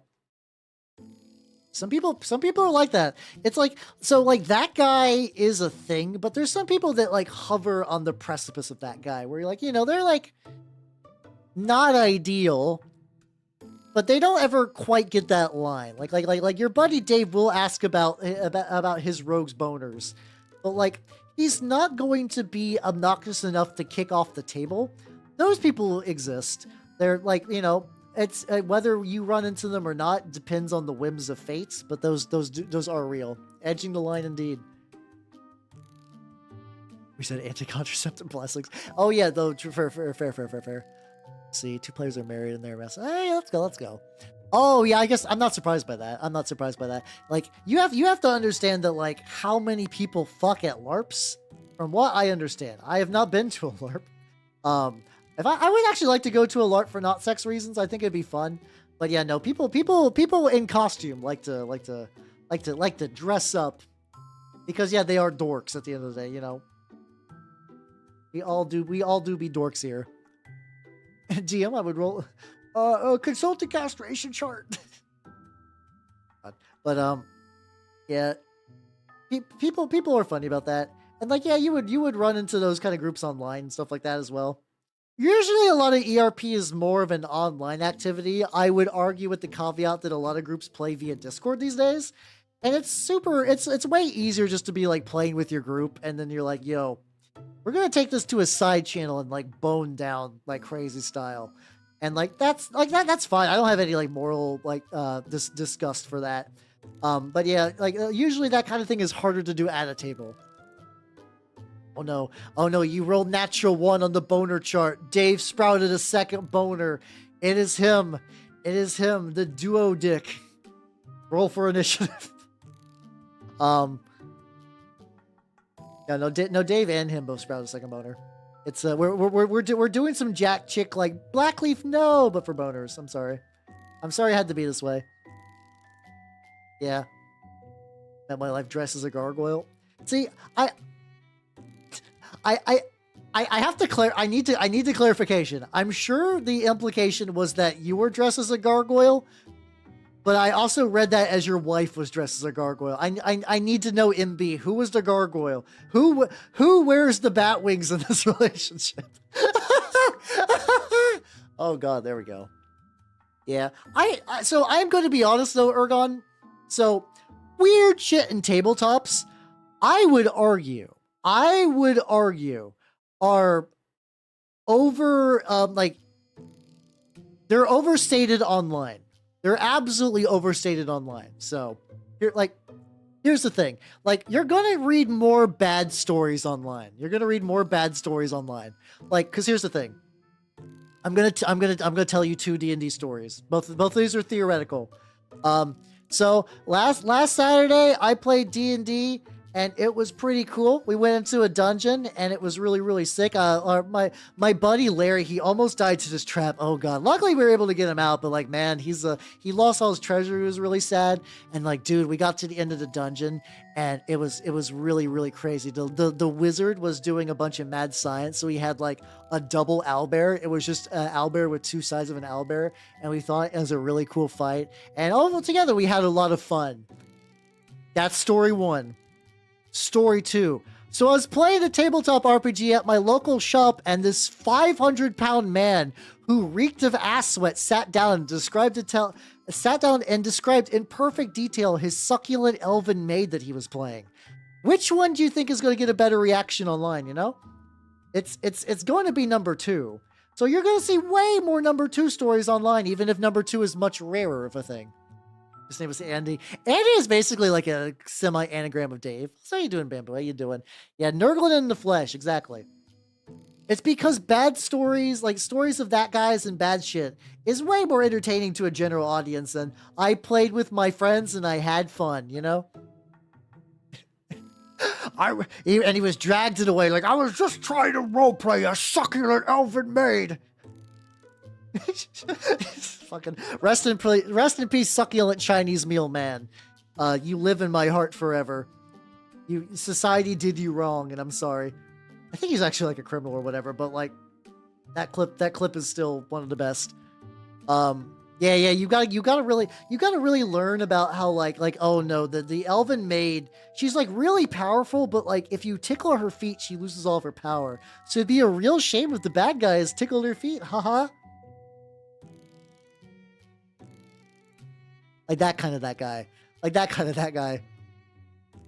How you doing, Shin? How you doing? The truest of legends. Oh god. Werewolf game has a oh god, I have to imagine that like werewolf well LARPs I have to imagine is filled with sex. Dear god, a fucking Vampire the Masquerade LARP must just be like wall to wall sex. It must be fucking wild. Wild shit. Yeah. See, ERP is ways. Oh yeah, online too is like yeah, it's like I do fucking like I have to wonder honestly, I'm gonna be real. I feel like a lot of like ERP moved over to Final Fantasy 14. Like I think WoW still has a ERP scene, but from what I understand, there's a bunch of people that are like, what do? I raid and I do missions and stuff so I can have my aura slut be the sluttiest little slut that ever lived, and then I'm gonna go to the fucking golden saucer and I'm gonna fucking ERP. Hell yeah, motherfucker. Probably Discord servers too, yeah, of course. Fuber, the primer you should use is going to depend on what your colors are. If you want bright colors, you're going to want a lighter primer. Gray is a very good in between. Gray will be used for like basically like it could work for more or less every paint. Not 100%, but like it's good. Black is good for darker colors, especially some things that are like mostly metal, because you can dry brush a metal onto a black, and it's really really nice. And what's another good option? And then, like, but also too, like if you're like, I'm just gonna paint a bunch of like orcs, you can't get green primers too and just prime green and just like I don't want to do all the orc skin. I'm gonna prime green and I'm gonna get all the other details, but like that's gonna like save me some time. That's also an option too. That's also an option too. It's in Balmont. Oh, okay. How did you know that? No, I feel like it's one of those things if you play an MMO, you find out because you're like, oh, I just went over here for some reason. I always feel bad for the guys that like just join like the ERP servers not realizing. You're like, well, all my data centers are full. I guess I'll do this one. Sure, okay, why not? And then you're like, oh no. I just wanted to raid. Oh no. This is the worst. Pain, agony even. It's almost never open. Oh, okay. So you can't really stumble into Balmung because you gotta like actually get into Balmung. I see.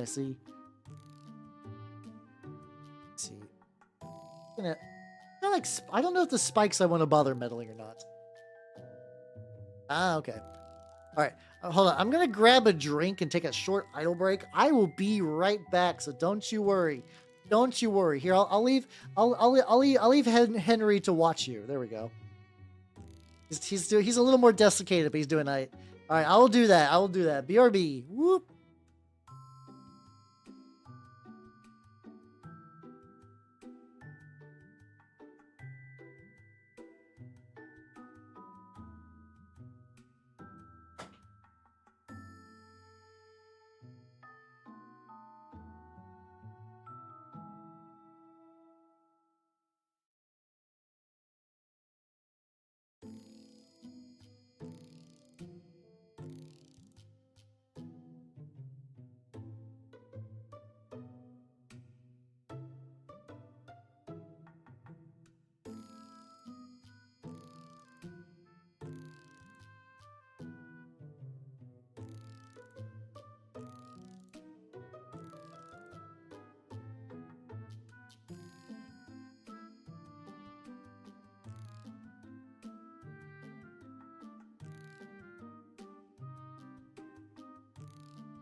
Alright, I'm back. Let's go.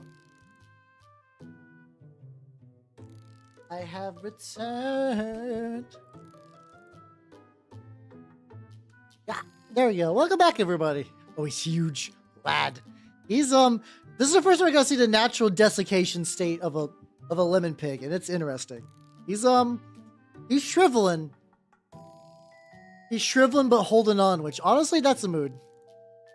Yeah, to be fair, I've outside of tabletop RPGs, I've never really had like an OC, but I do get the appeal, like the idea of having like in those communities where you get a bunch of OCs with your friends and you have them like interact and kiss and stuff like that. That sounds fun, actually. That sounds like a lot of fun. I'm not gonna lie. Yes, the lemon lad. He lemon lives. Lives. Stupid. All right, what do you need, buddy? What do you need to get going? You are an OC? What are you talking about? Honda.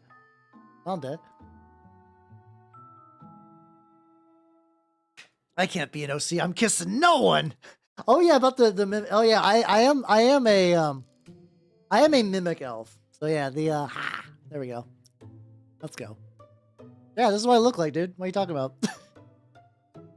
I'm a shapeshifter lad. I don't know what the confusion is. But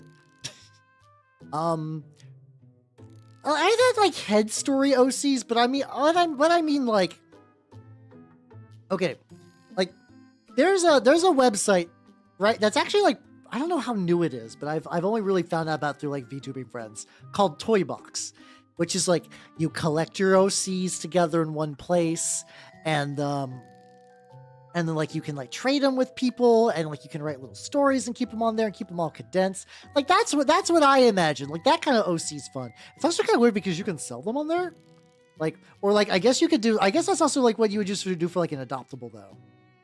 I'm gonna do this. I think last time I had like some good stuff. No, I mean I've moved up from the dead mom braid. It did it. I can do that. If I can use my... See if I can get me like another artist opus. What size is this? I can't tell the size because I had to hide the shiny point. God damn it. Okay, whatever.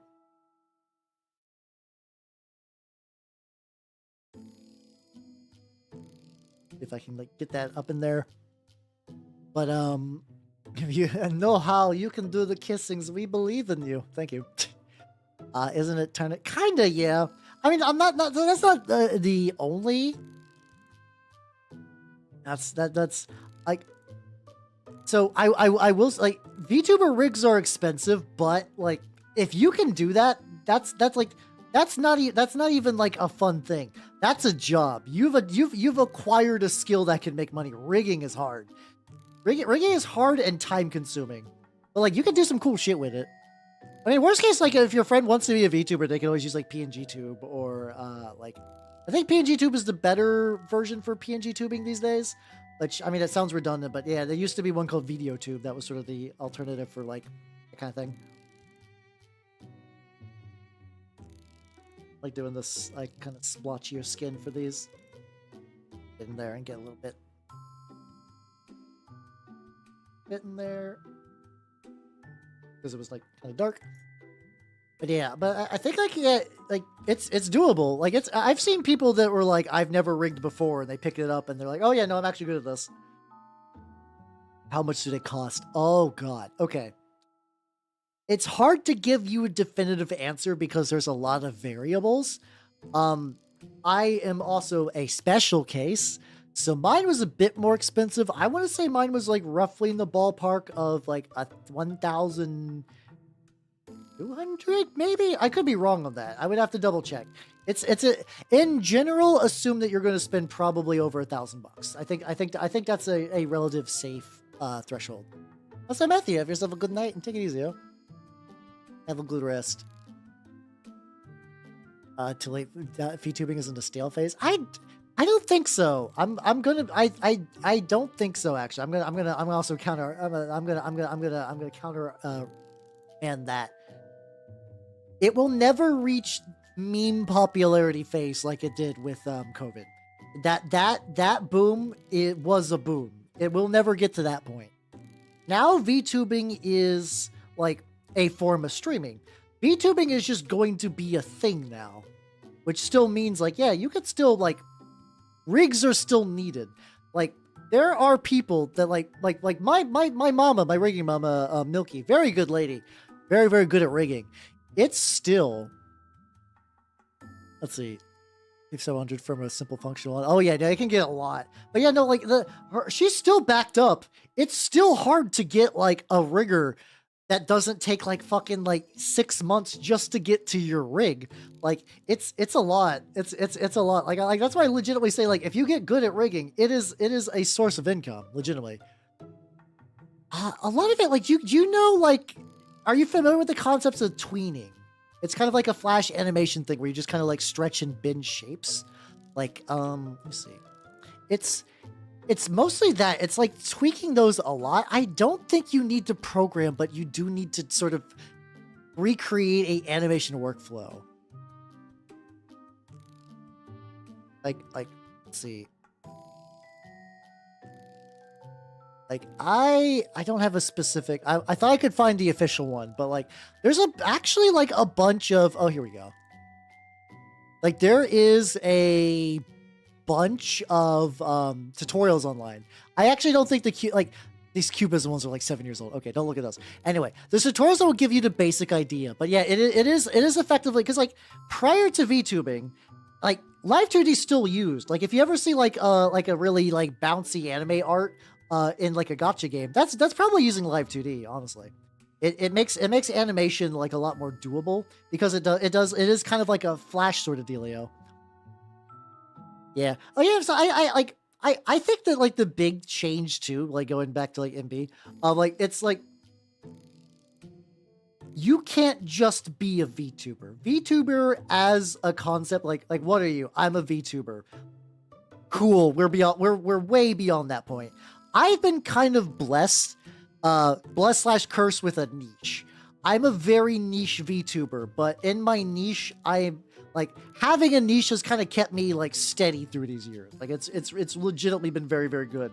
We'll never just like we're way beyond the point of just like, you know, cute girl decides to start VTubing, spends a lot of money on a model, plays Valorant, gets Menhera, quits. Like that's probably what's going to happen now. Like if if you go in without like a goal or like an area of interest, it doesn't have to be wild. Like legitimately, like a good singer will still get you some traction more than anything. How you doing, Renegade Angel? Welcome. I'm actually working on some Death Guard today because I thought it'd be fun. And I was absolutely right. Death Guard still be fun to paint. I have not lost my my stinky heresy. So yeah, there we go. You're rigging Milky Mama. Yeah, there we go. Oh yeah. Oh sure. Let me. So I have my art mama Nazuna, and then there's my rig mama Milky. She's the one that did my rig and stuff like that. Yeah, I had like very specific knowledge.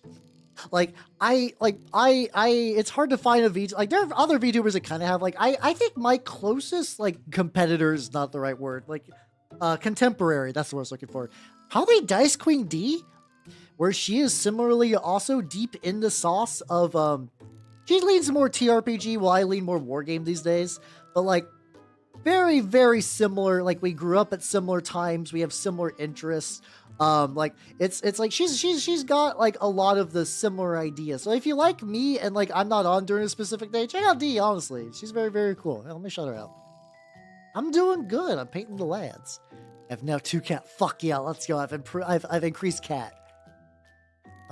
Shout out Dice Queen D. There we go.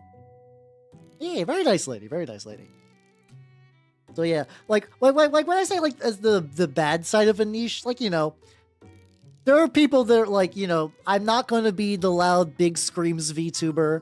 I'm not going to be the uwu femboy LewTuber. Some people still want that. That's not happening. I'm sorry. You're barking up the wrong tree. That's how you doing, Jasper Inc. Welcome.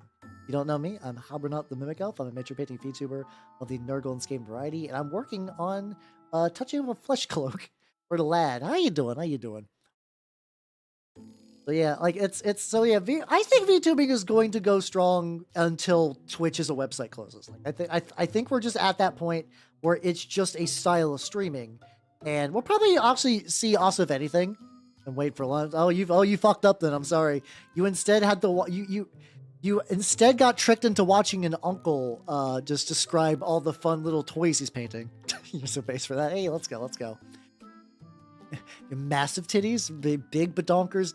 Those exist. Those do exist. Those 100% exist, and they do get money because, like, say what you will about like Coomer watchers of VTubers, they do. They are ones that tend to clip and, like, you know, donate and, like, put together. They put in the work. They put in the fandom work. Like it's easy to write them off, but there's, like, you know, they do support the people they're into. So, like, honestly, good for them. Look, have a good night and take it easy. I should embrace. I don't really want to, honestly. I really don't. Like, in theory, maybe that would, like, increase subs, but, like, I'm not that person. I'm really not that person.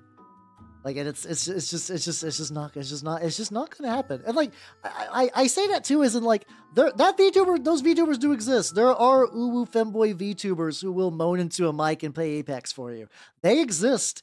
Like, you don't have to dig very hard to find them. They are truly real, and you would get that experience way more from them than you would from me. 100%. I think my music stopped too. There we go. Yeah, that market is out there. It is absolutely out there. Where's my moan ooh channel point redeem? There we go. That's what you're getting. That's what you're getting, nerd. Yeah, honestly, it's I don't mind being flirty. That's fine. That's fun. That's fun for me, honestly. But yeah, no, I'm not doing that kind of stuff. I'm not gonna post feet on Twitter. I'm sorry. Yeah. Those ooh femboys know shit about war games. It's real pathetic how little they know about war games. You're debating. Hey, yeah, let's go. Nice. Hell yeah, I'm glad you're having fun. Hell yeah. Yeah, more Poxwalker. There we go. Time for the Omegaverse redeem. Cease. Yeah. I do understand people getting that bag, because, like, a lot. Also, I'm gonna be real. If you are, like, a shut-in with, like, you know, like, are bad with dealing with people, VTubing is sometimes, like, a viable job that you would normally not have. Like, I know VTubers that do that kind of stuff, and they're like, yeah, I know, I put food on the table, so, like, yeah, good for them, honestly. Let's go. A wall redeem. Can I do a good wall off the top of my head? How you doing, son? Let me see. You gotta do it from the chest. Oh! There we go. Something like that. I feel like I could practice a little bit more. That was a off the cuff wall. I'm thinking like a 7 out of 10. I'm feeling 7 out of 10 on that one. How you doing? I'm proving that I'm either brutally cunning or your pupils gotta shrink when you wall. If they don't, what's the fucking point? What's the fucking point? There we go. Or did I ever get, like, the touch up purple on him? Oh, I gotta get, like, the tongues and stuff. Teeth. Oh. Yeah, exactly, Miller. Exactly. Like, I know, like, people like Shimada does, like, relaxing ASMR where she's doing, like, little drum noise. God, camera froze. Oh no, so I have issues a little bit generally with, like, where I live, just because, like, house old and house cold. My neighbors are great, and I don't live in an apartment. I live in a house. Mind you, I'm still renting, so, like, you know, I'm in the same bucket as renters, but, like, as long as I don't scream, like, as long as I don't fucking, like, banshee fucking scream, I can kind of just do whatever. It's pretty great. A good pupil, let's go. Yeah. But yeah. Well, like, why it was, I know if you want another VTuber, like, Cuckoo did a really good wall. Holy shit. That dude's got fucking range. Cuckoo, like, if Cuckoo Kaiju is like a frog robot VTuber. Also, Christopher, thank you for the sub. Thank you. How you doing? Currently practicing my walls, despite the fact that I'm painting Death Guard today. But you know how it be sometimes. A bit much, but it's fine. Not the worst. do I want? Teeth. Oh, yeah, I could just do that same like. Yeah. Ones ever since that happens. Every now and then I'll roll into someone's chat after a raid and to see punning them. I can see their soul begin to die and like honestly, good shit. Let's go. Let's go. It's fun. Yeah. I mean, Death Guard's got some good DACA. They are primarily shooty. So it's hard to tell because they alternate between shooting and stuff. Also, Steve, have yourself a good night and take it easy, yo. Vtuber want to be Primarch. Oh, let's go. Like, I will say getting a fully armored model is going to be very expensive. I'm just gonna let you know in advance. That's gonna be expensive. But sounds like fun.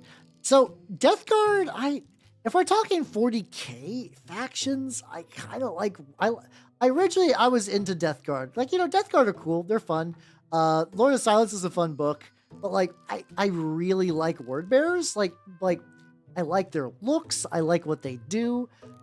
Like, they got like, basically everything I would want in a Chaos faction. I love the zealotry that they got going on. It's really, really nice. How color do I want that tube to be? Do a tongue color. Fine. Yeah, oh, word. Yeah. And also too, I'm not gonna lie, it's really fun to joke about Erebus. Everybody hates Erebus so much that I can make, like, Erebus jokes, and it's, like, fucking sublime. Like, who's my favorite character? Erebus. How much you're talking to get a Primarch. The tricky thing I would actually argue would be the model. A lot of artists hate armor. A lot of artists hate drawing armor. Like to the point where, like, they will say, like, I will do. Usually the typical, like, artist thing would be like, I will do everything but armor, not safe for work, mecha, and furry. Like, those are sort of like the default, like not every artist is like that, but, like, you know, if an artist probably has a thing they don't want to do, sometimes they'll be like, I only do dudes, I only do ladies, you know. That's also kind of a thing, but that depends if they're going for, like, a certain style usually. So, like, those, like, that would probably be the most expensive point, because at least in my brain, I can't imagine a Primarch without bitchin' armor. Like, I mean, Angron, I think probably didn't have armor on a lot of the time, but, like, you know what I mean. Like, it's like a Primarch is bitchin' armor. If you don't got the bitchin' armor, you're not a Primarch.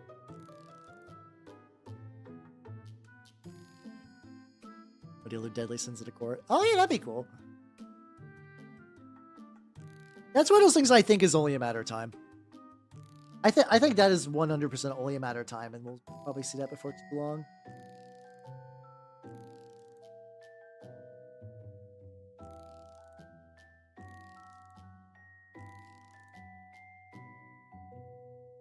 Well, this paint's flowing really good for the teeth. I'll probably have to do a little bit of touch up.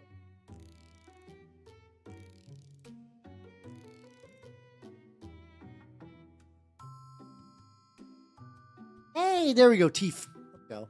About Primarch VTubers. I haven't seen one yet. There's a lot of legally distinct VTubers. Yeah, I mean, so you got some options before you, like, I would not say immediately be like, I'm gonna spend $4,000 on a Primarch VTuber. I wowould say look into PNG Tube. Hold on. You would still need to pay for the arts, and, like, it does need to be sliced up. But in general, you need way less pieces. You're not going to be, like, super moving, but it's going to be something.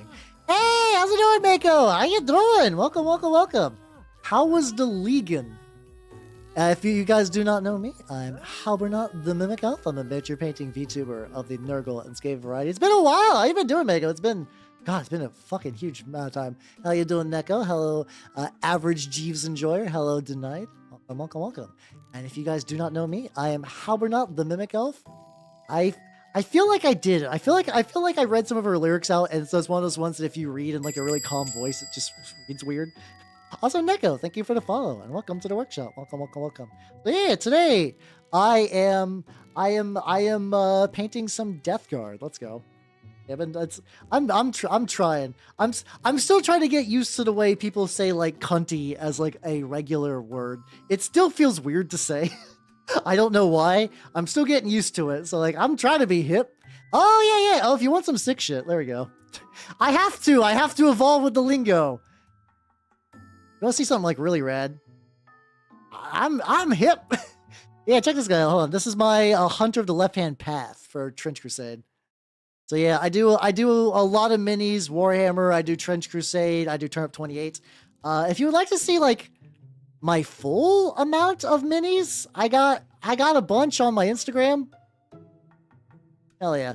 Yeah, this is the official Trench Crusade mini, which I enjoy very much. Also, Dracchio, thank you for the follow. Welcome to the workshop. How you doing? How you doing?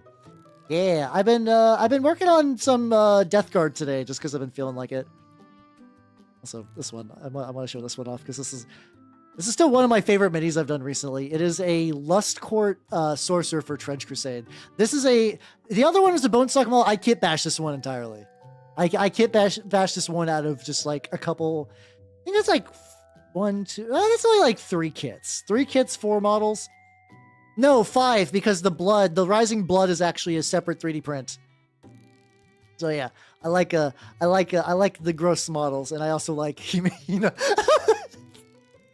God, I like peppy anime music, and I like the most horrifying, crazy beasts. Yeah, I forget what brought it up, but like it's because like Rip Van Winkle has questionable politics. She is cute as shit though. Holy shit, look how cute she is. There we go. That's why I will write this 500-page fanfic where I instead can convince her to maybe I don't know, live on a farm somewhere. oh, if you're talking about sick nasty kickflips, it's not done yet. Check this out. This is a artillery witch that I'm doing. Yeah, pretty much battle. I'm doing there's a fan art of the kick flipping artillery witch, and I made my own copy. She's not done yet. It's like a couple little bits. Like a couple of little bits I gotta finish, like the little poles and stuff like that. I mean, for Trench Crusade's sake, it's like, you know, I understand that the Upside Down Cross is like, you know, like not super unholy, and there's actually like a bunch of religious stuff to it. Trench Crusade is very much one of those settings where it's just like, you know, I'm doing it because it looks cool, and like that's really about it. Like it's an expected cool evil thing for the evil cool thing. This is a very sick model indeed. Hell yeah. Alucard stuff. Oh yeah, he does like. I mean, to be fair, everyone Alucard runs into, except for Integra, is like not having a fun time. Even Ceres is maybe not having a fun time. Which is sick. Hey, hell yeah, let's go. So, mine was kit bash. So there's unfortunately you would I could like. I don't even know if some of the parts are still available. I don't know. There'd be ways to get a hold of that. What do I want to do? Oh yeah, I want to do. I was having some good luck dry brushing on the flesh, so I'm gonna try that again. She's fucking tubular, bruh. It's also fun to say tubular as well. I'm due for a rewatch. I've watched all of Hellsing Ultimate before, but it's been probably a decade, because that's when I used to watch the most anime, if I'm gonna be honest. I'm still slowly limping my way through Bocchi to Rock. God damn it. Bocchi to Rock. Because I'm just like so out of the sync with like new anime. But I actually been liking Bocchi a lot. On a different screen, on the zoom out screen, I've left PA-san on there because PA-san's really cute. Also, I was like, oh, PA-san's really cute. It's like, yeah, she's got the split tongue piercing. Oh, that's fun. It's like, oh, also she's a VTuber. I was like, motherfucker. Am I really like this? Am I really that kind of person that's just like, can smell VTuber on alt girls? Is that what's happening here? I don't know if I want this superpower. I don't know if this power is very good. In her blood, she's not having fun. True. Honestly, yeah, fair point. She's probably not having a good time then. Actually, this looks pretty good to dry brush on there. I've been doing Bocchi. I just I need to get back on that. Probably Thursday. I need to be like after movie night. We'll be doing movie night. So I'm not confirmed what movie we'll be watching. The one I want to watch. Have you guys heard of a fantasy movie called The Brotherhood of the Wolf? Yeah, apparently PA-san, some of the extended materials revealed that her like night job is being a VTuber. I think it's a manga thing, yeah. See if I can find a picture of her. I think there's a picture of her VTuber self. I don't think this affects like any spoilers on the show. Oh, this looks really good.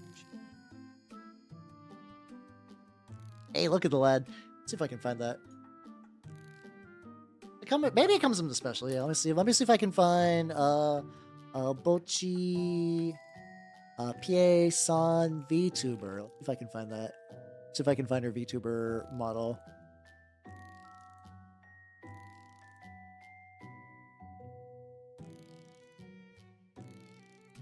See. The funny thing is, like, I think you can almost tell. Okay, I think this is the only picture of a VTuber model. There's definitely like stylistic ages.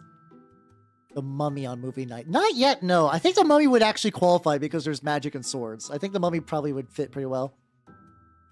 But yeah, so like this, like I have to imagine the VTuber part was written during like earlier VTuber because like this reads like an like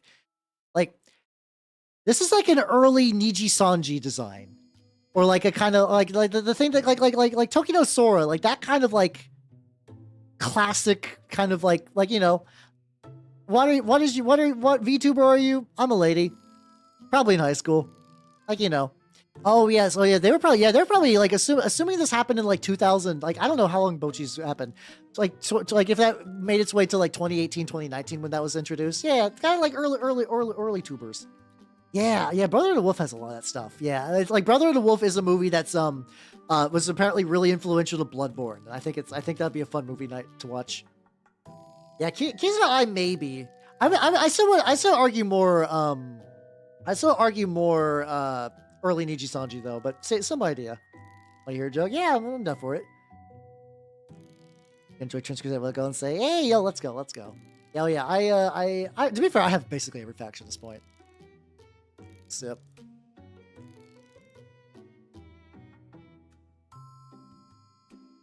But yeah, I do kind of look at those older designs. I'm like, oh, that's nostalgic.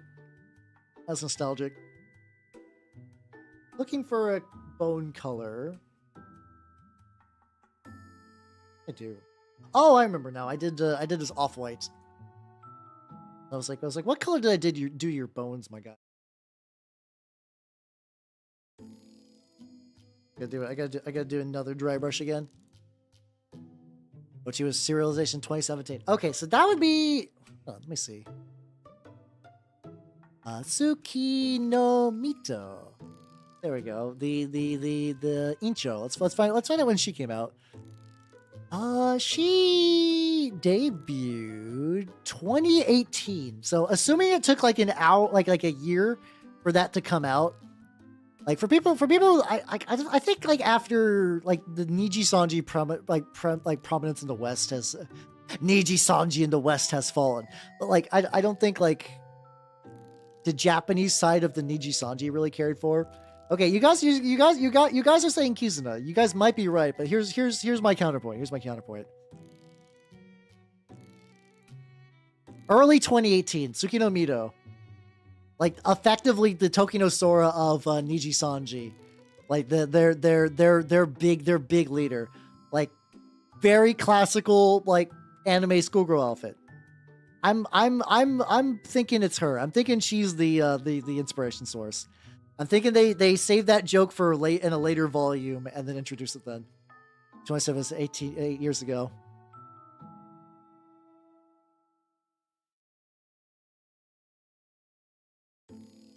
Bug. Oh yeah, we were once again age. I've been I got into another one of those people arguing what's considered a retro game. I forget who told me this concept. The idea that a video game is retro if it is not retro if it uses HDMI. But you know, like PC gets a little weirder. I kind of like that definition. I will still do. Whenever I stream retro stuff, I'm going to do the typical is it within 15 years because retro category is so nice. I actually really like, the funny thing is that like the retro category on Twitch is an anomaly because it's named after a game. Like there's a game called Retro, I believe, and that just kind of got taken over. I would love if they did more general purpose video game categories. You're like, what are you doing? Oh no, just JRPG. Just make like a JRPG category. Which is why I was really glad that there was a, Weasel walked into the bar. The bartender asked the Weasel what he wants. Pop goes to Weasel. Damn. Shit. You're going back for that one. That's a fucking like. Oh, we're going there. I just said the joke. Don't worry. You just got it right now. It's the translation took a bit. If it takes a memory card. Oh god. Okay, so GameCube's still safe then. Yippee! Let's go. Save battery. Oh god, yeah. All these good video games dying because their batteries are just like, I think you can actually like fix batteries these days pretty easily though. Maybe easily is generous, but like it's doable. It's doable to save a battery in this day and age. Oh, we got that. What do I do? Like a... I need to do like a very, very, very light skin on the back. Oh yeah, that's all good. The YouTube delay is always just like, I try YouTube people to make the delay as short as possible. It's not feasible. Oh shit! I also forgot to mention about hey, speaking about the Rad Artillery Witch. So I tagged him on Twitter for that for the thing because I was like, yeah, you know what? I want to make sure the artist gets credit, and they're like, huh? I was watching your stream when I was working on that art, and I was like, what the fuck are you talking about? My reach, it grows. Is that shit fucking bananas? Small world, huh? I was flabbergasted. Yeah. I got a tweet to prove it and everything. Hold on, I can grab that. It's like I'm not used to, so like I'm like, you know, in VTuber circles, you know, there's specific circles that know who I am, but like I'm not huge. It's once people in the like outside of the VTuber circles recognize me, I'm like, what the fuck are you talking about? What do you mean? Yeah, let me see if I can grab that though. It's very fun. Yeah, it's probably not too hard to mod them these days. Get you a link. Let's see if I can find that. Let's break in containment. Finally, I'm free! After 10,000 years. Okay, there we go. Okay, yeah, here's the tweet from the artist. I'm just like, I was just like, oh, when I end the stream, I'm like, oh, I take a picture of the mini, and then, you know, I get everything set up. Usually, I gotta get ready because, like, you know, it's gonna be like work the next day. That's gonna be a bummer. Huh?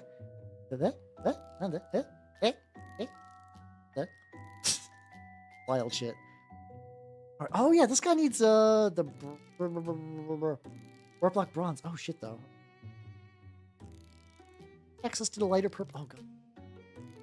All my paints keep sealing on me. I've tried to get that fucking Muso black open. Hey, there we go. Okay, this time this one open. Let's go. This is a Sorcerer's Coat from Tooth and Coat. Sorcerer's Cloak from Tooth and Coats. I want to use this as like a really, really light purple for like some of the tips of the tongue and stuff like that. What do I do? Now the question is, do I want to do anything special with the spikes? I guess I could do. Hold on. Got some. I still got some turquoise on here. I can make these that color. Let's go. Let's go. A third cat's arrived. Wait. Okay, how many cats do you have? For prior to today, I just sort of assumed you had one, and now there's 3 of them. Yeah, I'm due for an order as well. I just want to get like a big brush jamboree because I'm due for some new brushes. And also, oh god, hold on. Also, hey Denied, thank you for the follow. Welcome to the workshop. Let me put your name up top. I've reached a point in the stream where like once you get 3 layers of pictures where it's like, okay, things are getting real silly now. The end is near and things are getting really, really fucking silly. So get some of those so that way those can be dry brushed. Another bit that could use a little. Oh, I can do some of the skin stuff. One is mine, one's theirs. Ah, I got you. So the whole family has cats, but they all have individual cats. That sounds like fun. I think that happened when I grew up, where it's like I had my cat. I miss my cat Duncan. He was fat as shit, and I loved him. He was so fat. He had a physically like his gut distended. Like he just had like a big fucking hanging gut, and he was so soft. He was so soft. Bring out the house. Hey, let's go. Let's go. Yeah, I guess if a parent's like, this cat's mine now, like, well, can't do much about that. That's her cat. So, like, Change that a little bit. Hold on. Try to do a.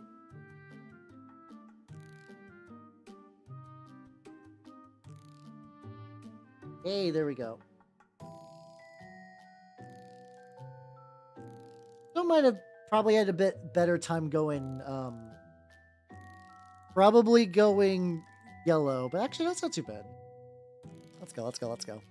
I do miss having a cat. There was a thing where like the other day a bunch of people I knew were talking about their dogs, and oh fuck, oh shit, I want a dog. I do kind of want a dog.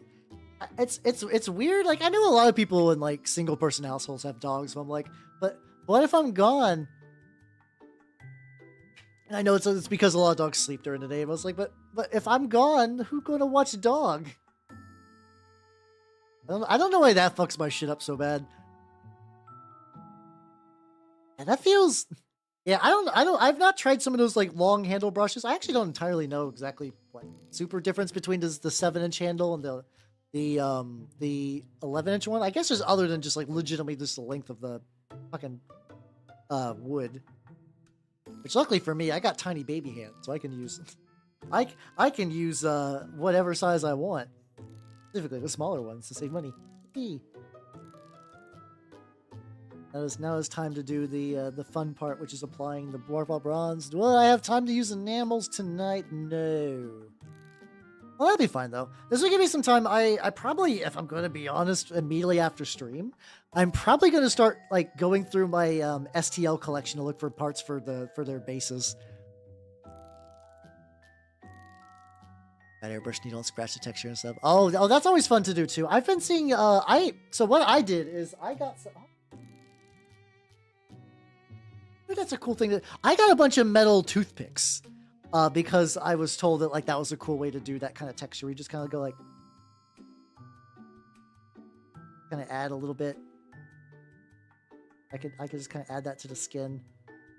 I'll probably need to paint over this a bit. It's not the size of more wood. Add some. Get some little bits. I think there's like specific patterns I could do if I wanted to make this look a bit better, but I'm just gonna try to do just like stuff. At the very least, it'll look like the skin's a lot more ragged, which is cool. Oh, first time I've tried doing this, so if hey, it's like one of those things like, hey, if it doesn't work, that's fine.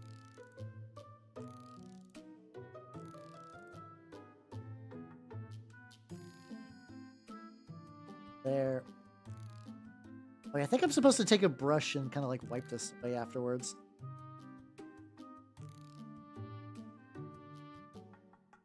Brush. I consider so the thing about cats, and even technically with dogs, I live in a house with a lot of active chemicals just lying around. Like I've converted my abode into like a mini factory. So I'm a little worried about just like, just like a cat knocking over the container filled with the ice. I probably could work it. I would just need better, like, storage and stuff like that. I don't think it's impossible. It just require like a pretty big shift. I do like cats though. I'm technically mildly allergic to cats, but also like I don't give a shit. I like cats enough that I'll suffer for a cat if I really like it. As you know, cats are good. Cats are nice. I like all animals though, to be fair. I can't imagine hating an animal that's not like actively trying to kill me. If an animal is actively trying to kill me, I could be like, well, it's weird. If an animal tries to kill me, I'm like, I'm sorry, you've decided to end your life. But like, if not, I'm like, I fucking love you. I love this weird goat. I love this cow. Chickens are.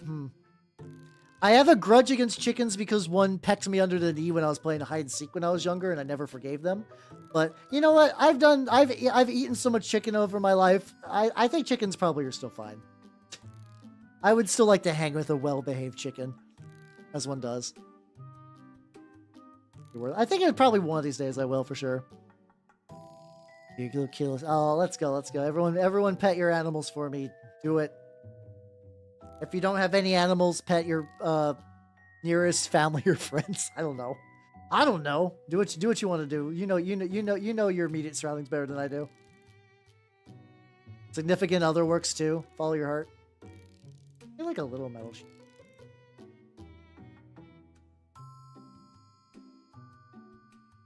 There we go. There we go. There we go. Hey, that works too.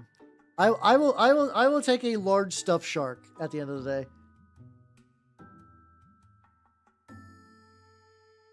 This is also tangentially related to that.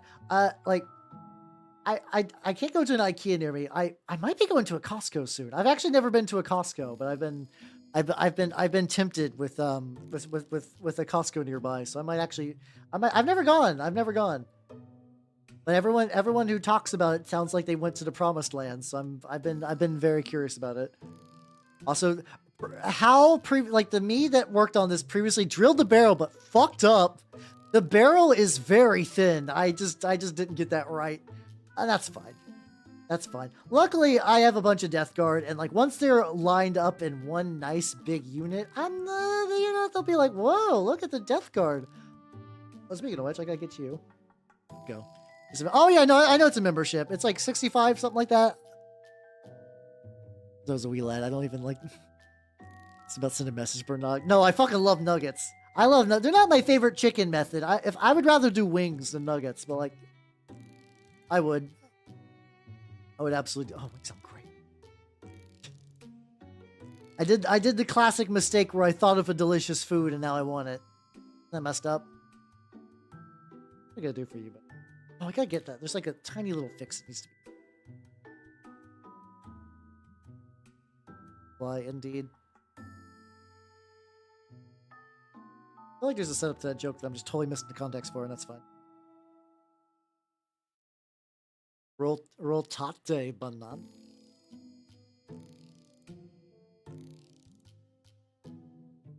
I'm trying to like, I don't want to get like a whole drop of paint out, so I'm like going into the pot so I can get like one tiny little bit. There we go. Hit B, let's go. And like, yeah, okay. That's honestly, this is still a way quicker method than like, I do think I might try to like brighten this guy up a little bit, but probably not. Oh fuck, I was gonna do copper instead. Maybe I'll still do that. Anyway, all right. It looks like it is basically roughly time to wrap up for tonight anyway. So let's go ahead and do that. Let's go here.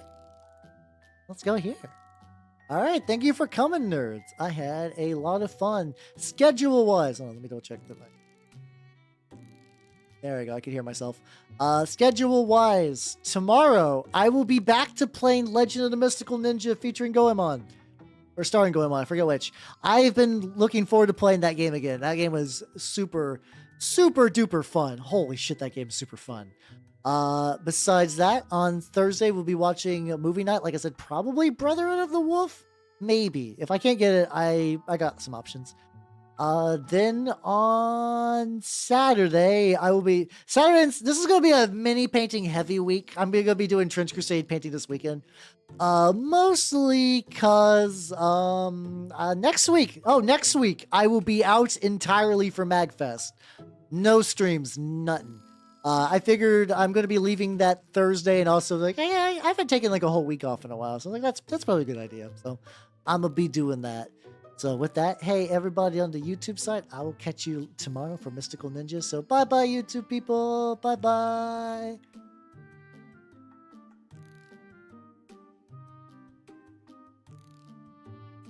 The Tooth Fairy.